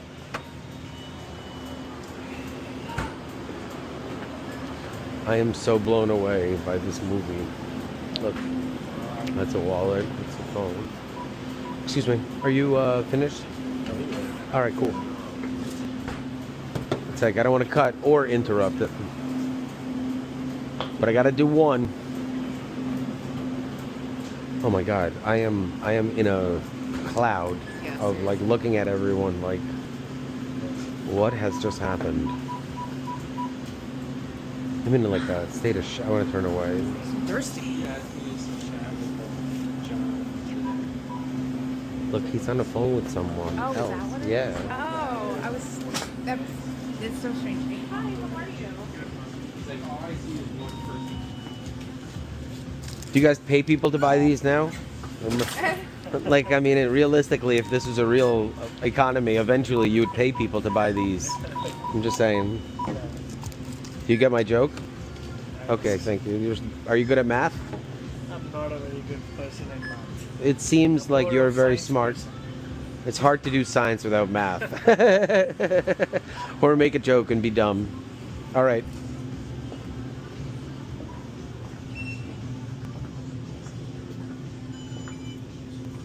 All right, so this is a pivot segment. If you're watching this, this is the 1 second after the first segment. I wear my clothes differently in segments, and I should have a 9 behind me, but it's a little too high. And the instructions were followed perfectly, but I made a mistake. And humans make mistakes. I understand that machines are supposed to not make mistakes, but if you've ever used ChatGPT and been really frustrated where there's a continuous loop of answers that you're not asking, well, that is the world's most advanced, publicly available artificial intelligence. That makes mistakes. That thing thinks that it knows more and better than any human being in the world. So what will happen if there's a decision that needs to be made? The evolution of humanity is over. Artificial intelligence is here, which means that even if you read the Bible or the scripture or anything like that, if you do not believe in something at the end of the day, there's nothing anyone can do to say it. This is called Pivot Segment 9. This pivot segment will require me to show you that this is one business concept split into two for my 2 boys. I am planning on using this as my entry into business school because I plan on going to college with either my first or second born or both, whichever they decide, but I would love nothing more than that. Obviously, there may or may not call the Reese School of Business before I submit my application, but please imagine that I have over 100 of these concepts. 9 of them are guaranteed to be incredible. So I will release the 9 concepts 1 video at a time. What I want to apologize for is that I'm a professional.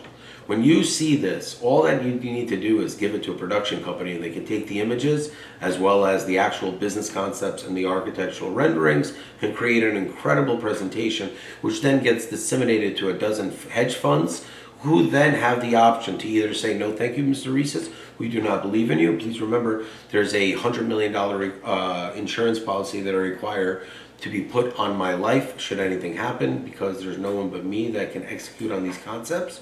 Furthermore, that insurance policy should include a mental breakdown, even if I'm alive. If I'm not able to perform on my job, there needs to be a way to underwrite the process. And furthermore, I don't take money as a general investment. What I do is I put a money in trust account and only draw on it as needed with an accounting department and a fiscal overseer that is a third party neutral. So there are 2 levels. And the reason for that is because I'm not interested in post-failure conversation. Post-failure conversation are for human beings who have achieved 0. You know why? Because the next step after you fail is to do it again and again and again. And unless you talk about it, unless that conversation is required for the development of the product, I mean, that's communication. That's not talking about it. Talking about it is you're just reiterating your failures. I have spent a lifetime of failing in order to say that, hey, I'm a really successful human being, but I don't measure success in money like you do. I measure success in the viability and the longevity of the concept of how many lives I've affected in a positive way. That's success. Money, that's nothing more than a current byproduct. You can change money to gold, you could change it to bottle caps, you could change it to whatever you want. Go to business school, learn about how money works, then start to criticize it. Or go out in the real world, experience it for 2 decades, then start criticizing it. But we don't live in a world where a human being who has actual life experience. Look at YouTube right now. Look at a man named Mark Rich. I believe his name is Mark Rich. That's a professional con artist who has 1 million followers, who is teaching the human beings that are following him that after a lifetime of committing fraud and crime, he is the authority to give the knowledge. Think about this for a second. We used to live in a world where you couldn't even get a job as a teacher with the kind of criminal record this guy has. Now you have 1 million human beings that are replicating horrible things, all in an effort to earn income the legal way. And I do it in quotes because there's many human beings that are far more accredited to teach that subject matter. But because there's no filtration system, and because we live in a world where, well, everyone deserves a second chance, unfortunately, there are crimes of moral turpitude that cannot be erased. Meaning that when you're a human being who's totally cool with robbing another person that you're in business with, you should never be allowed to teach business. That's all I'm trying to say. But we live in a world that not only rewards, but pays human beings to say the things that you're not supposed to be doing in real estate, which is over leverage, improper debt structure, incorrect income revenue stream balance, and hundreds of other things that I saw only in the 5 minutes as a guy named Jared and I were driving to Philadelphia and he expressed to me a story. That's it. I want to protect his privacy. You know, I am the opposite of who everyone thought I was, or maybe I'm exactly who you thought I was. I don't know what your thought is, but I haven't seen an original thought in about 5 years other than this right here. You see, this isn't a book. I know a lot of people don't understand this because they grew up in a world staring at a screen that controls them. But in this book lies the facts as the media saw it. That's why this is important, not because it's the truth. Believe me, lies were invented long before Instagram. But in this book, there's a human or two that are associated with it that are responsible for the fact pattern in it. So to correct reality, all you have to do is politely communicate with the authors and say, hey, what do you think about a part 2, which would make a part 1 really cool? And there's a movie element that's involved in all of this. But I own the rights to this story. This is my story. This can't be made into a movie without me approving it. The entire thing would never, like, when a human being writes a book, it's like, yeah, you can make a movie, but that human being has written a lot of books and he has the access to an attorney that's going to sue your fucking production company because he wrote it.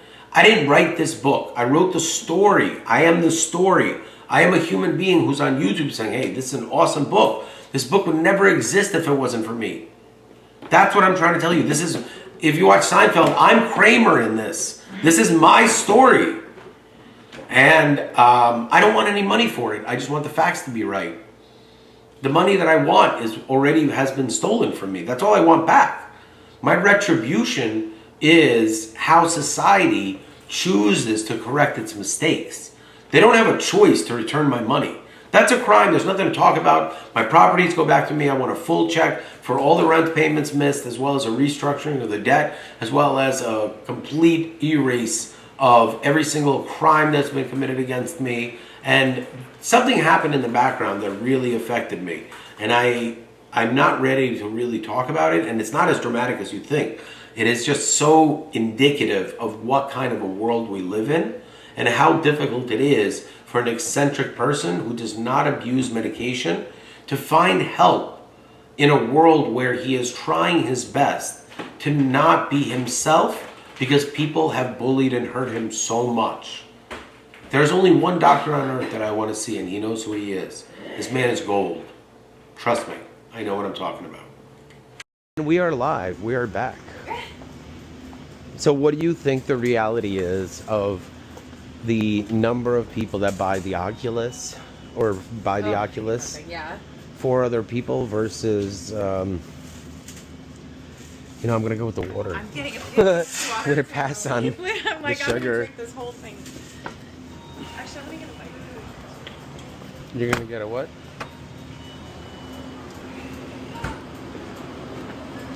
I am so blown away by this movie. Look, that's a wallet. That's a phone. Excuse me. Are you finished? All right, cool. It's like I don't want to cut or interrupt it, but I got to do one. Oh my God, I am in a cloud Yes. of like looking at everyone like, what has just happened? I'm in like a state of I want to turn away. Thirsty. Look, he's on the phone with someone Oh, is else. that what it is? Yeah. Oh, it's so strange to me. Hi, how are you?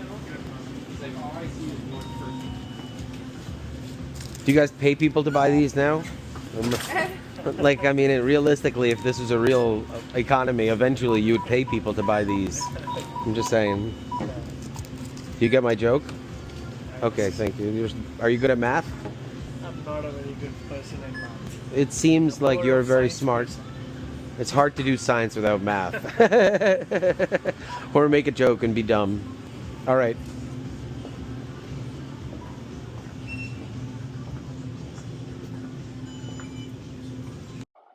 And here's the meat and potatoes of the segment. In this entire feature, what you will see is nothing more than the final renderings of the final products of a wood wall. This is what a real wood wall looks like, and in full application. And this is the future.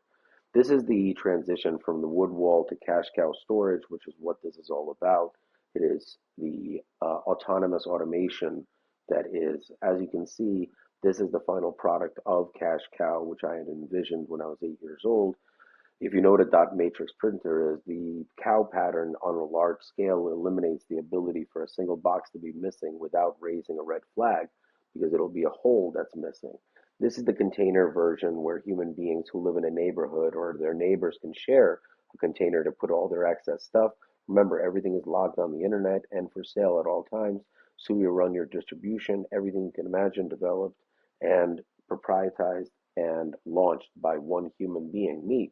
This is the non-branded version of it, and this is the branded version of it. And the brand is very important because even if the power goes out, there's a system for humans to not only get their stuff, but the pattern allows for a human supervisor to see that there's a code error. See in the corner, one box is missing. It's very important. It stands out amongst literally thousands of small units that are designed to hold your inventory or your stuff or your possessions or your extra items because Tyler Durden said it best in Fight Club. One day, the stuff you own will end up owning you. And if you're a human being that's currently owned by an iPhone, then you need to understand that separation from certain items. This is the final first pitch rendering for what an investor will see. This is the cash cow print mega wall, which is just one of the hundreds of elements that I had to develop. I don't have the luxury of having a world where people respect other people's brilliance ideas. Here's another version of the same one. As you can see, this is my favorite because this allows you to really understand that robots can work with humans if they're pre-programmed. What you're seeing here is nothing more than an original dot matrix printer that is expanded into an entire ecosystem and an infrastructure of a multi-trillion dollar industry. The only way to compete with the algorithm is to beat it. There is no competition. You could either beat it or merge with it. I merged with it to beat it. I don't know. Most people don't even believe that. But please understand that a human being who's showing you these images, who has the ability for this type of vision, literally cannot possibly go insane without displaying any of the characteristics that a crazy person would display. I don't ask for profit. I don't ask for attention. I don't ask for anything. I'm giving you a sneak peek of what will destroy Amazon because Amazon works on a per square inch business model. Cash Cow does not. Cash Cow is a trajectory that works on the concept of time. We buy and sell time. We allow you to spend time with people. We don't allow you to create issues for yourself. Ladies and gentlemen, my name is Daniel M. Reeses. I am beyond proud to produce, direct, invent, create, and everything you can imagine. I want to say thank you to Ms. Jamie Resnick. Thank you to Project Ghost. Thank you for every human being, including Gar Detmar, and anybody else who has stood by me without even a flinch as I finished round one of over 200 of the most jaw dropping and brilliant concepts. that will 100% go to light and make the country billions in real money.